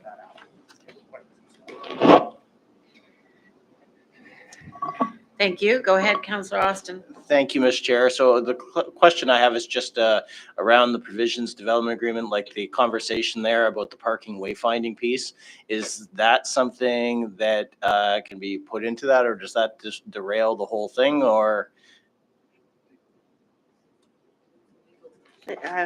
Through the council, or through the chair to the councillor, Jess Harper, principal planner for the rural policy and applications. I think that's something we probably can draft up some amendments to here tonight. We can chat with the solicitor here, and especially with the property owners here and willing to add those amendments to the development agreement. I don't think I'll look to our solicitor that it should throw us off course here. Go ahead. Through you, Madam Chair. I know those would be considered kind of non-substantive or minor amendments that we could make. I would just ask that we have a brief recess to be able to make sure that everything is drafted appropriately should council choose to wish to put an amendment. But that would be done after the motion is put on the floor, and then it would be an amendment to the motion. Okay. Thank you for the clarification, solicitor and staff. Thank you. Commissioner, Councillor, just so people know, I've been for 2 years the chair of the Board of Police Commission, where everyone's a commissioner, and I call them councillors. So now I'm trying to shift my brain. So I'm not as silly as I sound. Especially when the police commission meets in this room. Yeah, it's a tip, like it's a tip jar, right? Or a Plus the swear jar. Plus the police commission meet here. Okay. Councillor Purdy's turn. Okay, thank you. And you are kind of a little silly, but,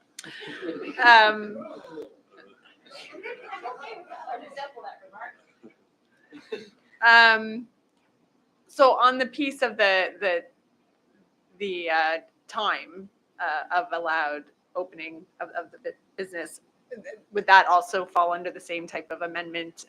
Just we could do that up with a short recess to come back with an amendment that we could put forward? Yes, to the chair, to the councillor, that is correct. It would be the same Okay. as the wayfinding signage. Okay. And the hitching post, I think. Thank you. Are there any further clarification questions for staff? No, not seeing any. I would suggest you just I have one remain more. in case there's something during debate. I do have one more. Councillor Purdy. If we were to ask for a requirement for a higher privacy fence, like up to 8 feet, would that also be an amendment that could be considered during that short recess as well? Another hearing. Would that be another hearing? For an oversized fence. Through the chair, through the councillor, we haven't restricted like the height of a fence here as part of the development agreement. We've required to have the visual barriers along the both of the property lines against adjacent residential homes. So it could go up to 8 feet without a variance hearing? So we've not restricted through here, but we'd have to check like with the land use bylaw requirements to what is permitted right now. But there's nothing that would stop them from coming in to request. Oh, okay. Like through a So different- we so not can't through do this that prop- here. yeah. Okay, got it. Thank you. But we've not restricted them, I guess, through the development agreement. They couldn't go and do that if they wish to. Okay, Councillor I Hensby. just want to put the motion on the floor. Okay, that's what I'll be asking for next. So, Councillor Hensby, what's your wish? Madam Chair, I'll put the motion on the floor that Harbour East Marine Drive Community Council one approve the proposed development agreement, which shall be substantially the same form as set on attachment A of the staff report dated November 4th, 2024. And 2, require the agreement to be signed by the property owners with 120 days or any extension thereof granted by council and request the property owner from the date of final approval by council and any other bodies as necessary, including applicable appeal periods, which ever is later. Otherwise, this approval will be void and obligations arising hereunder shall be at an end. Thank you. Seconded by Councillor Purdy. What is the council's wish? Madam Chair, I'm going to give you guys a quick history lesson in regards to the Lawrencetown municipal planning strategy. It goes way back in the days when the Porter plan and the Cole Harbour plan and everything else came together in regards to development of the Forest Hills area back in the 1970s, 75, or in fact, when I was going to high school in the area. Right, Bruce? 75 to 78? Sorry. High school years.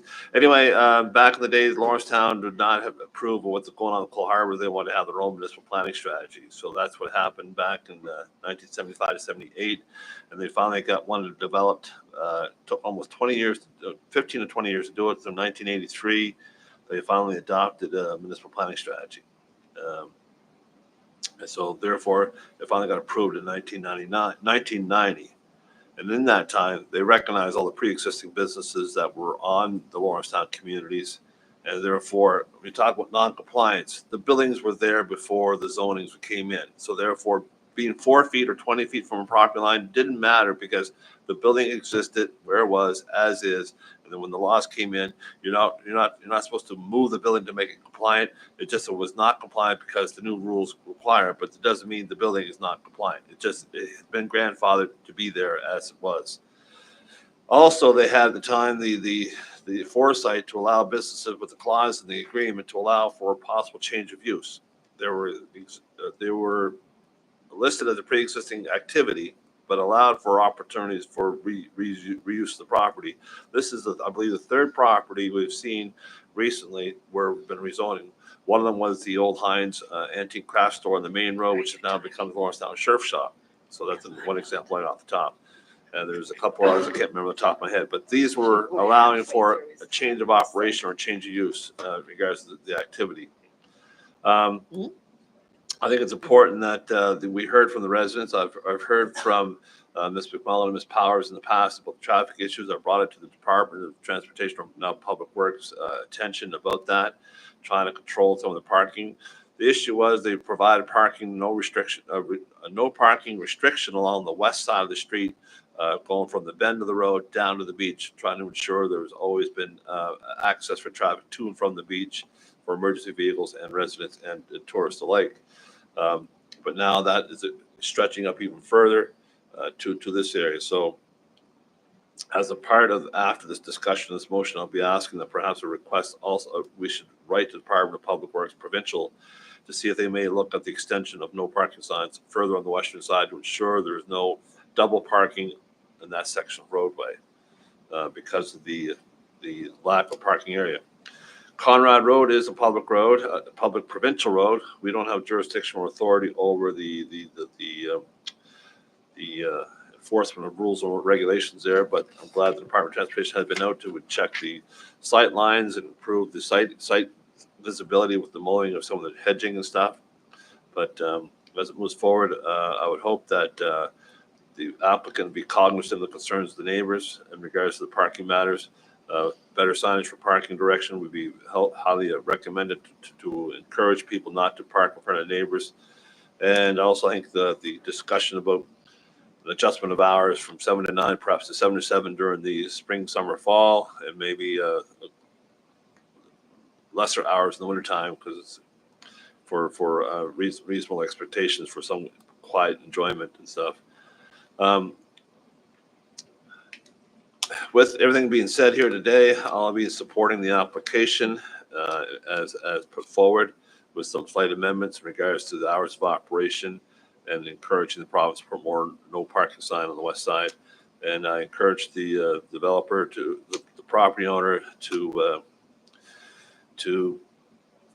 put that hitching post in because electric car is one thing, but you still got the horses on the neighborhood. And I think that from the dog walkers to the horse riders, I think an equestrian resting spot would be a great spot for them to have. Thank you. Thank you. I just have a question I want to ask the solicitor, so just one second.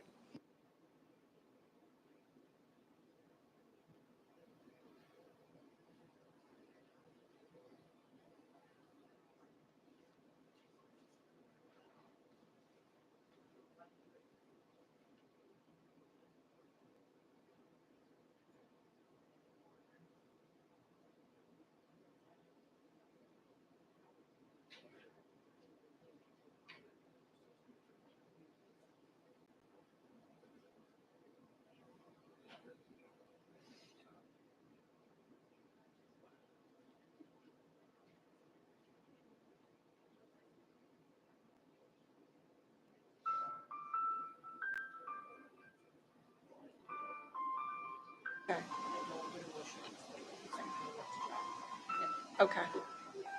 Are there any further speakers? Councillor Purdy. Yeah, thank you, Madam Chair. So we're just talking about the process of how to do this. So I just wanted to throw out some ideas for hours of operation that we could discuss. And then before putting the amendment on the floor, we'll take a recess to do up the wording. But I would like to propose that during summer hours of operation it's 7 to 7. So there's still some daylight hours that the residents around can enjoy their property free of the hustle and bustle of a very busy and popular business. And maybe having the hours of operation of opening during the weekends, a later time, like an 8 o'clock or 8:30, just so that it's not a 7 a.m. 7 days a week. And then for the fall, winter, spring hours to, as the applicant suggested, daylight hours, 8 to 5. And just if there's any debate on that or whatever, I just wanted to throw that out there to see what. Yep. Oh, okay. Thank you. Thank you, Councillor Purdy and Councillor Austin. Thank you, Ms. Chair. And, this is a spot that is very firmly in my mind's eye from 25 years ago because I grew up out there. And, the school bus went up Conrad Road every day. And one of my best friends growing up was one of the Barkhouse boys who lived up at the end of the road there. So I've been up there many a time when the cars were backed all the way up around the bend and how crazy it could get there. So, it's kind of it's an interesting kind of deja vu sort of moment here. You're talking about it now, but I think we have to remember that our role right now is we're looking at the land use bylaw, and the provisions of the bylaw do allow for a conversion here, and we've got a positive staff recommendation for that. I like the idea. I don't know if we actually need to require it based on I'm quite impressed with the applicant's character in terms of what's been presented here tonight from supporters. I think I'm pretty confident they will put up signage for that parking, but I've also in 8 years been, sometimes things don't exactly pan out as we hope. So, I think that would be something that, if we wanted to recess that, could be nice to include in there. Probably doesn't matter. They're probably going to do it anyway. Regarding hours of operation, I personally, I'm not in the space where I want to see that restriction. I think, we have to be careful in terms of how far we start to micromanage a business. We don't know what's best for their operations. Sitting here, they tried 4 different hours in trying to find what was suitable for their business in the early going when the applicant was up presenting. And so I'm just not confident in choosing an hours out of the air kind of thing here on the fly. I think it's a level of micromanagement that we shouldn't be getting into. So I appreciate what you're trying to do, Councillor Purdy, in terms of thinking about neighbors. I was thinking along the same lines as some of these concerns were presented. But I personally, I don't want to entertain an amendment on that. So I don't know how we would, if whether we would have a vote before we recess to see if that's something we're interested in, or if there's any way to kind of gauge whether or not we should go there. Let's keep going with the debate. Okay. Well, thank you, Mr. Chair. I'd be open, if we're going to recess to look at an amendment, I think doing something for the parking lot wayfinding signage would make sense, but I personally don't support, modifying the business hours. Thank you. Thank you. Are there any further comments? Within the indulgence of the council, may I offer mine? I am in agreement with Councillor Austin. I'll just wait until Councillor Purdy's finished. Because I think you should hear this. So I'm in agreement with Councillor Austin. I certainly support this development agreement. I think it's not an unusual piece, which is signage for a development agreement to have that in there. The hours of operation is in there, but I agree that to micromanage to that level is not I don't think that's our role. I appreciate that the owner and the applicant has already said, and it appeared to me to be quite willing and open to work with the 2 neighboring properties to see what kinds of shifts they could do. And I think that's about doing good business.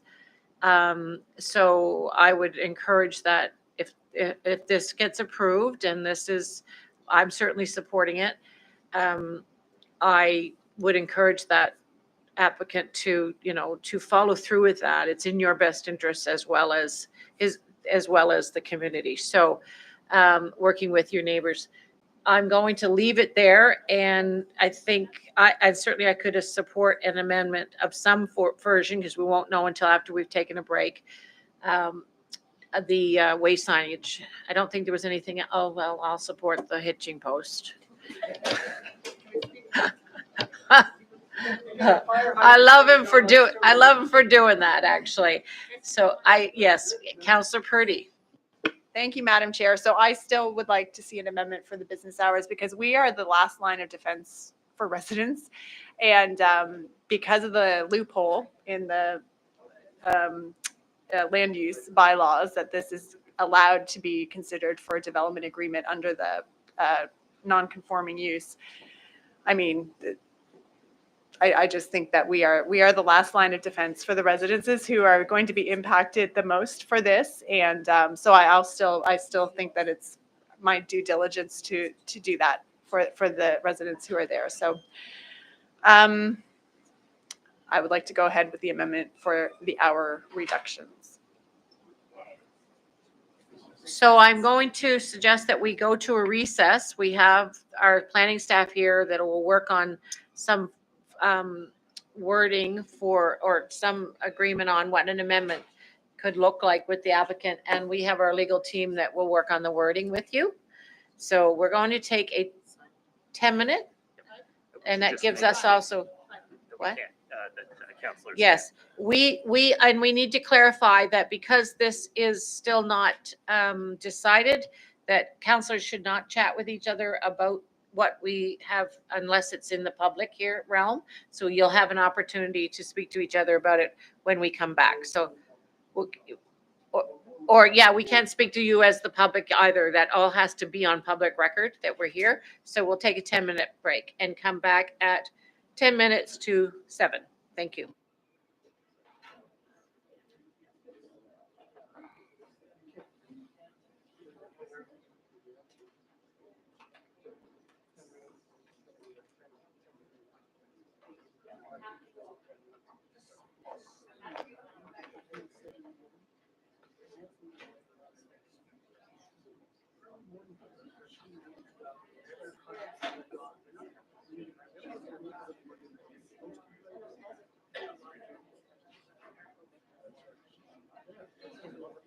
There's one here that just opened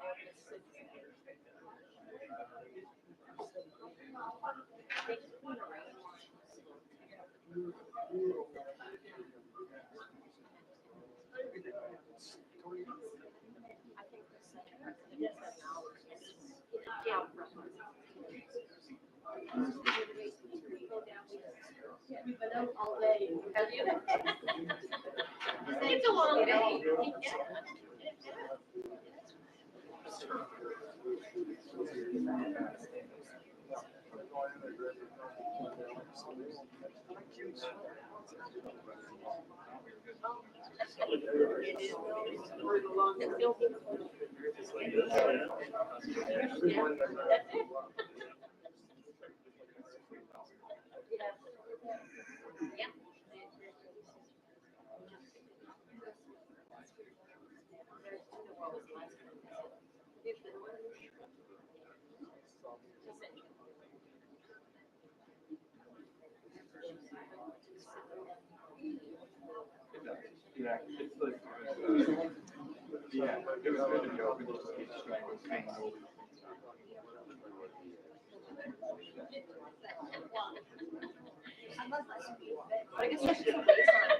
That would be a good thing.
Really bad.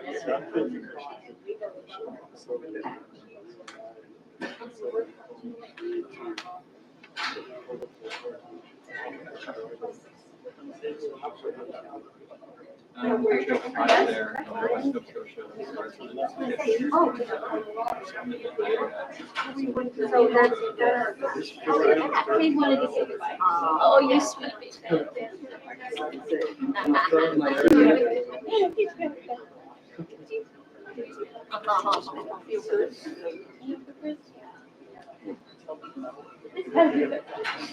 You'll sleep on the couch. Baby's first public hearing. One for the yearbook. 4 or 5 minutes. Did you just walk around the library? Oh, you did? Yeah, we went up there quite a bit.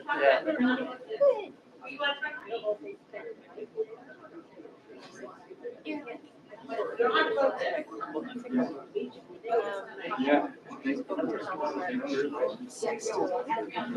We are doing the international show. So we're probably going to be hosting the artists. So I told her that our show is March 7th. So I told Trisha, I was like, well, maybe you guys can come and you and Trisha air to the show. That'd be so fun. Yes, maybe. The bachelor's. Yes, I do. Oh,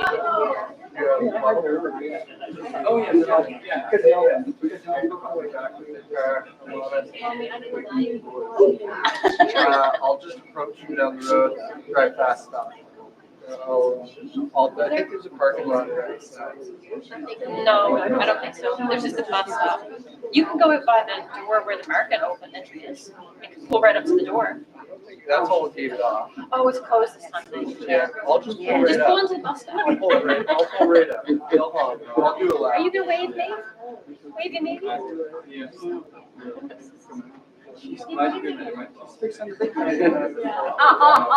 to meet you. Can you shake your hand? No, we're not, you're not. Maybe just like.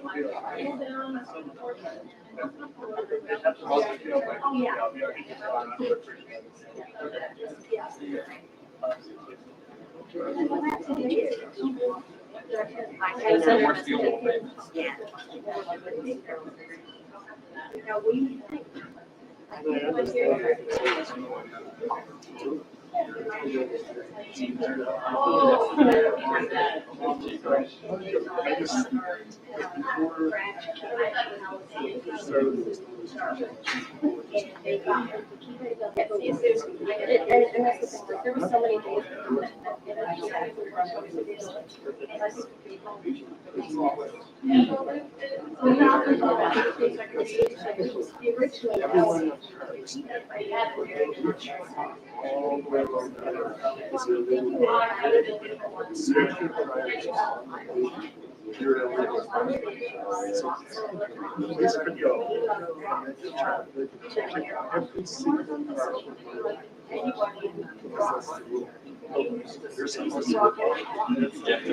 Yeah. So that's what could have already. So they're obviously really.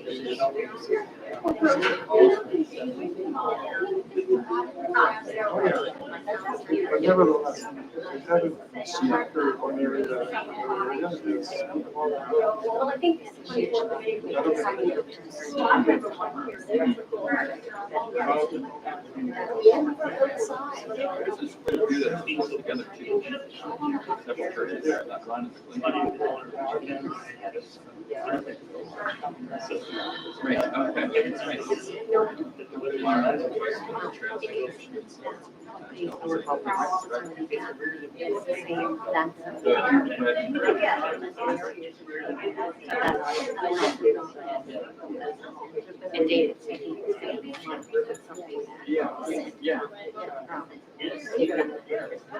Yeah, I know between the shop and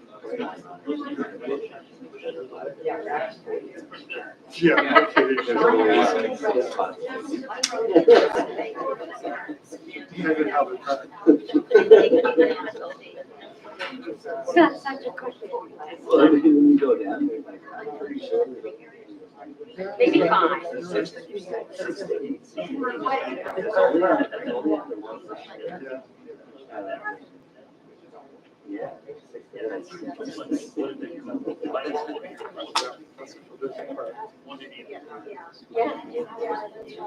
My opinion is the whole road from Ready Street, what's that called? All the way to Mercy Hill, and then on the other side of the mailboxes, all the way to the corner, in my opinion. Should be widened out, so that the car can come down the road and park right on. Right off the road. And I say they can't do it because it's environmental. Listen, the road is an environmental invasion. Most of the rocks that are down there are carved out. A wall. It's enough. But they're not even going to do it. So I have to get it. It's actually very unsafe. Well, it would be a logistical.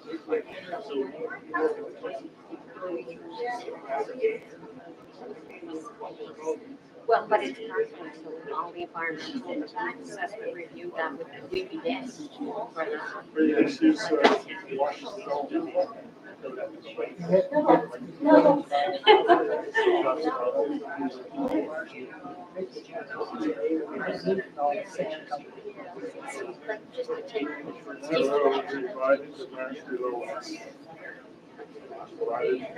It goes to the beach. That was all.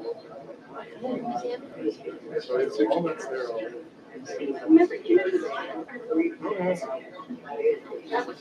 When you go down to that beach, across the bridge, yeah, on the other side there used to be concrete out there. If you look over to the left, it's just a big pile of ground. It's up and down. My opinion is you put a culvert for a bridge.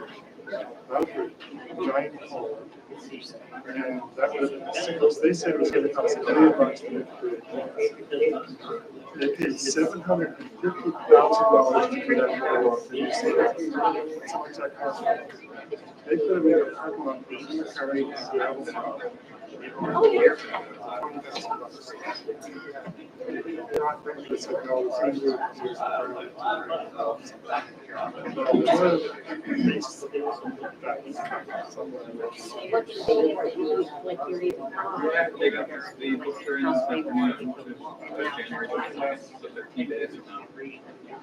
Yeah, Rick said he doesn't want anything. Fred wants to be true. You would, yes, you would.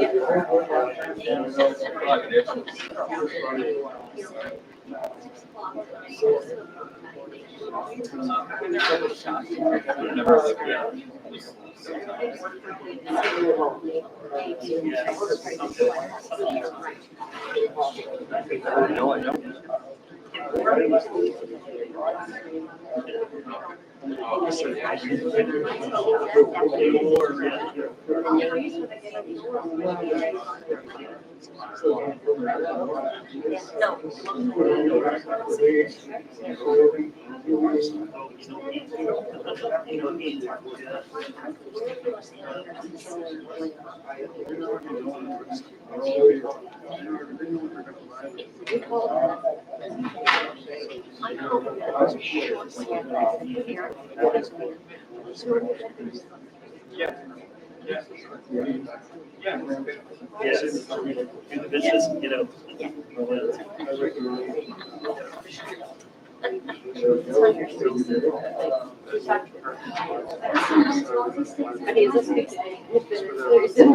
He knows everybody's name. He knows it. They all know it. Yeah, he was there. Yeah. Okay. I make a name. And then Joe. But everyone else. I've changed 2 or 3 times. Okay. I'll wait. Yeah. I was really no, but I'm probably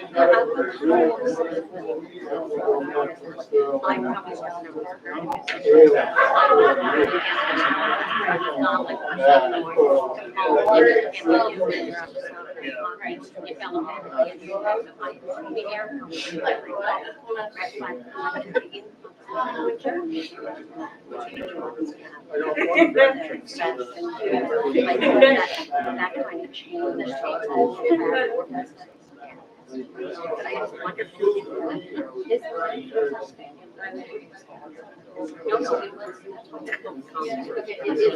Yes. So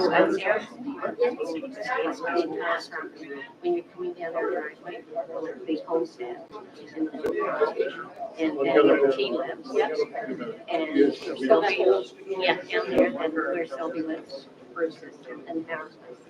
And then the gentleman subdivided. That's why he goes down to the end.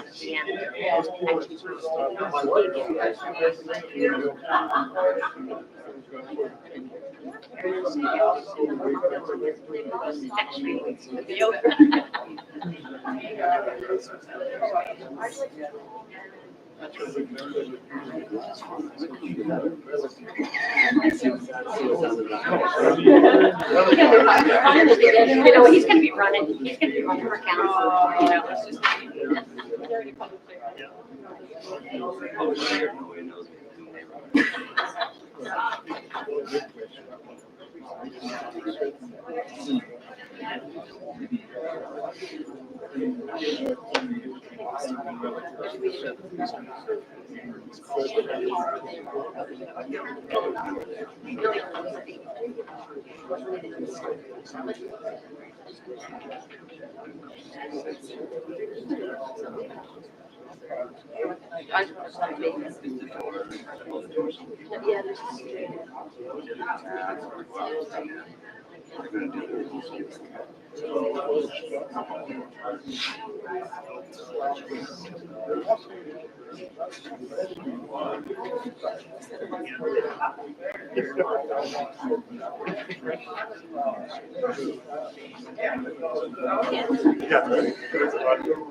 Yeah, you're good.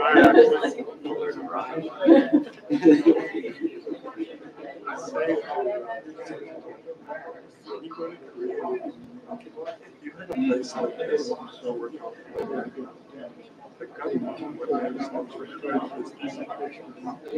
generate action.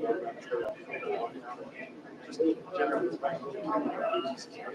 They would have shops that sell, and they drive.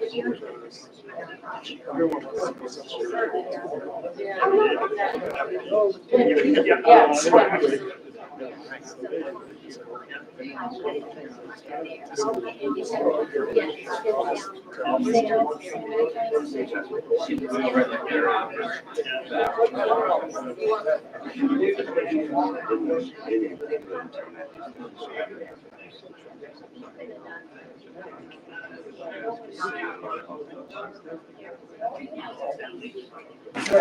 Okay, gonna call us all back to order. And Councillor Purdy, what is your wish? Thank you, Madam Chair. I'm going to put an amendment on the floor that the motion be amended to include changes to section 3.13.1 of the development agreement regarding hours of operation to read. The takeout restaurant may be permitted to operate between the hours of 7 a.m. to 7 p.m. during June, July, and August, and the hours of 8 to 5 during the remaining months of the year. And I would like to add C, that on weekends and holidays, opening time would be 8 a.m. You're adding that? Yeah, because otherwise it would be weekends and holidays, 7 a.m. We would probably just want to make a minor drafting to note that those other times listed would then be to apply to weekdays. So it's clear when they're weekdays versus weekends. And Okay, also how those apply. Is it the intention that those would be, weekends are the same regardless of season? Okay. Yeah. Well, at least, like at minimum, like, and then the owner can make those decisions. Okay, can you write on that piece of paper what you want to add? Not yet. Weekends, starting hour to be 8 a.m. Okay, is there a can you say that again? And I need a seconder for your amendment. Okay, so the section 3.13.1 of the development agreement regarding hours of operation to read that the takeout restaurant may be permitted to operate between the hours of 7 a.m. to 7 p.m. weekdays with opening hour to be 8 a.m. weekends and holidays during June, July, and August, and B, the hours of 8 to 5 during the remaining months of the year. Seconded by Councillor Hensby. Is there any debate on this?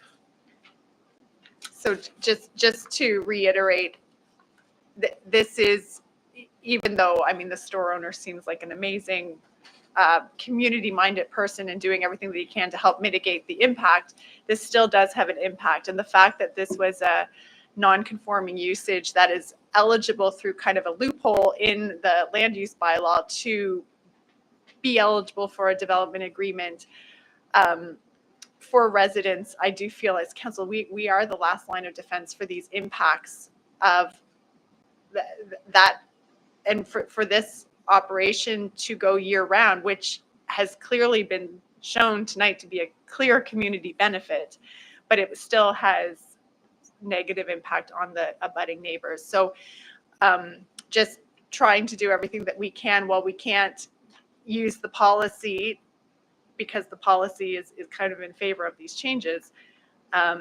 This just adds a little caveat that would help with the daily impact, in my opinion, for the neighbors that are there. So that's all I have to say. Thank you. Councillor Austin? Thank you, Mr. Chair. And so, I mean, I'm not going to reiterate all the debate we've already kind of almost had on this, whereas I think it is, I'm just not comfortable going to this level of micromanaging their hours. I think, I'm not trying to pick on you, Councillor Purdy here, but like, to me, to call this a loophole, I think is incorrect, right? This was a deliberate policy planning decision that was made regarding non-conforming uses, that there would be flexibility extended to them. If there is any problem here on that, it's that we as planning and HRM have not kept our plans evergreen, right? Like the plans are so ancient outside of the center plan area, and that's why we're having the whole thing about doing the suburban plan and then the rural plan. But I don't think it's fair to call it a loophole, because it was a deliberate decision to provide flexibility for non-conforming uses, which the applicants are seeking. Okay, thank you, Councillor Austin. Is there any further debate? Question has been called. And we're voting on this amendment. All in favor say aye. All those opposed? And me. Do I vote now? Yes, I'm against it. So the motion fails. And I think there's another amendment.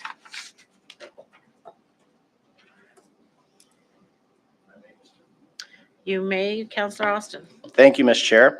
Sorry, I'm just reading this for the first time. So this will be the first one. So I move that the motion be amended to include changes to section 3.7.1 of the development agreement regarding parking signage to add and include wayfinding signage.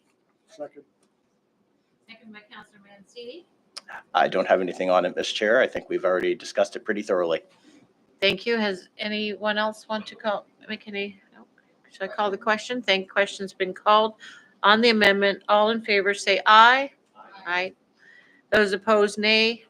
The motion has carried for the amendment. So now we're back to the original motion. Is there any further debate? Does the motion need to be amended to approve the proposed development agreement as amended? Yes. So moved. Seconded, moved and seconded the amendment. I don't know, did we need that part? Yeah, okay. Any further debate? Question. Thank you. The question on the amended motion. All in favor say aye. Aye. Those opposed, nay. The motion has carried. Thank you all very much for participating and being here tonight. We now move on to 10.2, variance appeal hearings. There are none. Correspondence, petitions, and delegations. Mr. Clerk, we have confirmed, I think, already that correspondence was received. Thank you, Chair. The correspondence was all related to item 10.1.1. Thank you. Are there any petitions? None from councilors, none from the clerk. Presentations, there are none. Public participation. Next, we will have general public participation section of the meeting. Speakers can participate for a maximum of 5 minutes. Please keep your comments respectful on topic and direct to the chair. The clerk will hold up a yellow sign when you have 30 seconds. Same thing as before. There are no names on a list, so I will call if anyone, this is your opportunity to speak about anything that's on your mind. On a municipal issue, municipal. Yeah. No hockey talk. Okay, whatever one you choose, we have someone who'd like to speak and just offer your name and where you live, and you can carry on for 5 minutes. Colin May, Dahlia Street. That was quite an entertaining public hearing. Learned a lot. Good chair. There was 2 bits. My impression of the armored vehicle issue is quite simple. I thought, well, let me back up for a moment and say it was in the budget 12 months ago. I noticed it, but I kept quiet about it. I just figured somebody else would notice it and raise the kerfuffle that they inevitably do. Not that I have a problem with it, but so then when the question was asked at the Board of Police Commissioners by Councillor Mancini about the armoured vehicle, and then there came the answer, and then you had the eruptions. And then I watched the 29 people yesterday, and I thought to myself, how bad this looks. I'm not arguing against the purchase. I'm not arguing in favour of the purchase. I'm saying the way it was handled was doesn't give any credit to the CEO. It doesn't give any credit to the council. It doesn't give any credit to the board. And I think it's really, it's this old dichotomy as to who should run a police commission. And I've said before that I'm totally in favour of being like the rest of Canada and having an independent board. And that way you wouldn't have had the mess that we had yesterday. But people said the bits, and I guess you won't see them again until next year. And I just wish that somehow it could have been handled better. But then again, I'm a bit of a detail guy, and I think you all know that. And obviously and I've got the time to it. Let's just hope, and I'd urge all of you that, take the message back. Items like that need to be handled better. And as long as the system that's in place now stays in place, I don't have much confidence that we'll get better. And going on to policing, you've heard a lot about intimate partner violence, right? Now, even before we had children, my wife told me, you touch any of my kids and I'm out of that door like that. And I told my kids the same thing. There's only one of them has a child. So it was always felt that you solve your problems in as civil a manner as possible. Anyway, the part that irks me is you get reporters keep saying Nova Scotia has the highest rate of intimate partner violence in Canada. That's dead wrong. You just have to go to Stats Canada. In 2018, Nova Scotia was 6th lowest out of 13. 2019, it was the 5th lowest out of 19. 2020, it was the 5th lowest. 21, 22, 23, Nova Scotia is the 4th lowest in the occurrence, which at the moment is 338 incidents of reported. And I emphasize reported because obviously there's a significant amount that doesn't go in reported. And according to Statistics Canada, men and boys are more likely not to report intimate partner violence than girls or ladies. And so you come down, Nunavut, the rate per 100,000 is 5,670. New Northwest Territories is 4,002. Yukon is 1,306. Saskatchewan 710. Manitoba 628. New Brunswick 449. Newfoundland and Labrador 420. Alberta 385. Quebec 386. Nova Scotia 338. BC and PIR 288, and Ontario is 269. So remember, folks, we're not the worst. We can do better. We'd all like to see those numbers down to zero, but in a perfect world, you don't have perfection. And that's all I'd say. I want to thank you all again for the service of the members of this community council and the service that you've done in the past. I don't have to agree with you to say that I'm happy that you still offer yourselves for public service and you take the accolades and the brickbats as they come. And I hope you continue on. I think we are entering a dangerous phase in the world. And I think you are going to have, along with the people, you are going to have a difficult 4 years. And thank you very much. Thank you. Pardon?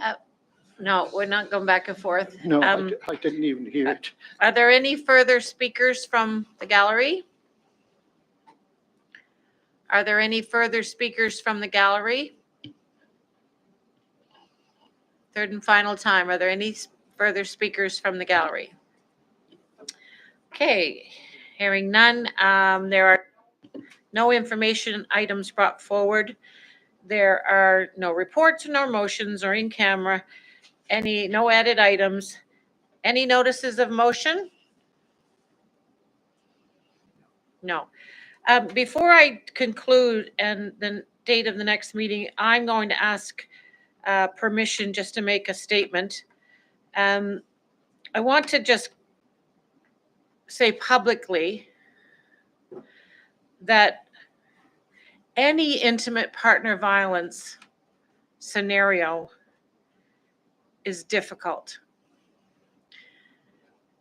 Difficult to remove yourself, difficult to navigate, difficult to survive. It's complex I'm saying this because it was raised in a public statement, and as a woman and as a person who cares about this is why I'm saying this publicly. It's complex for partners, particularly women. You add a child, the complexity is further.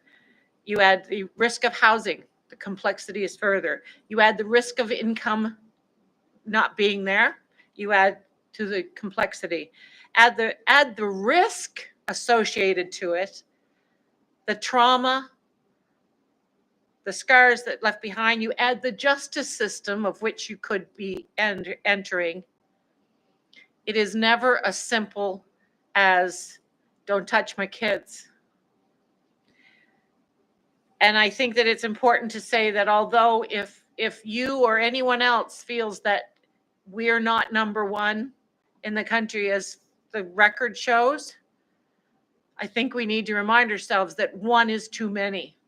And everything after that is the most important thing that we consider when we hear about intimate partner violence in our city, in our province, in our country, anywhere.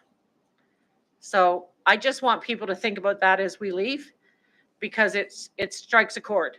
And I want you to know that I feel that way as a counselor, and I hope others will give that some thought.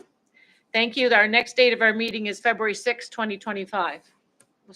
Thank you very much for attending this evening. Motion to adjourn. Do we have one from Councillor Hensby? Thank you.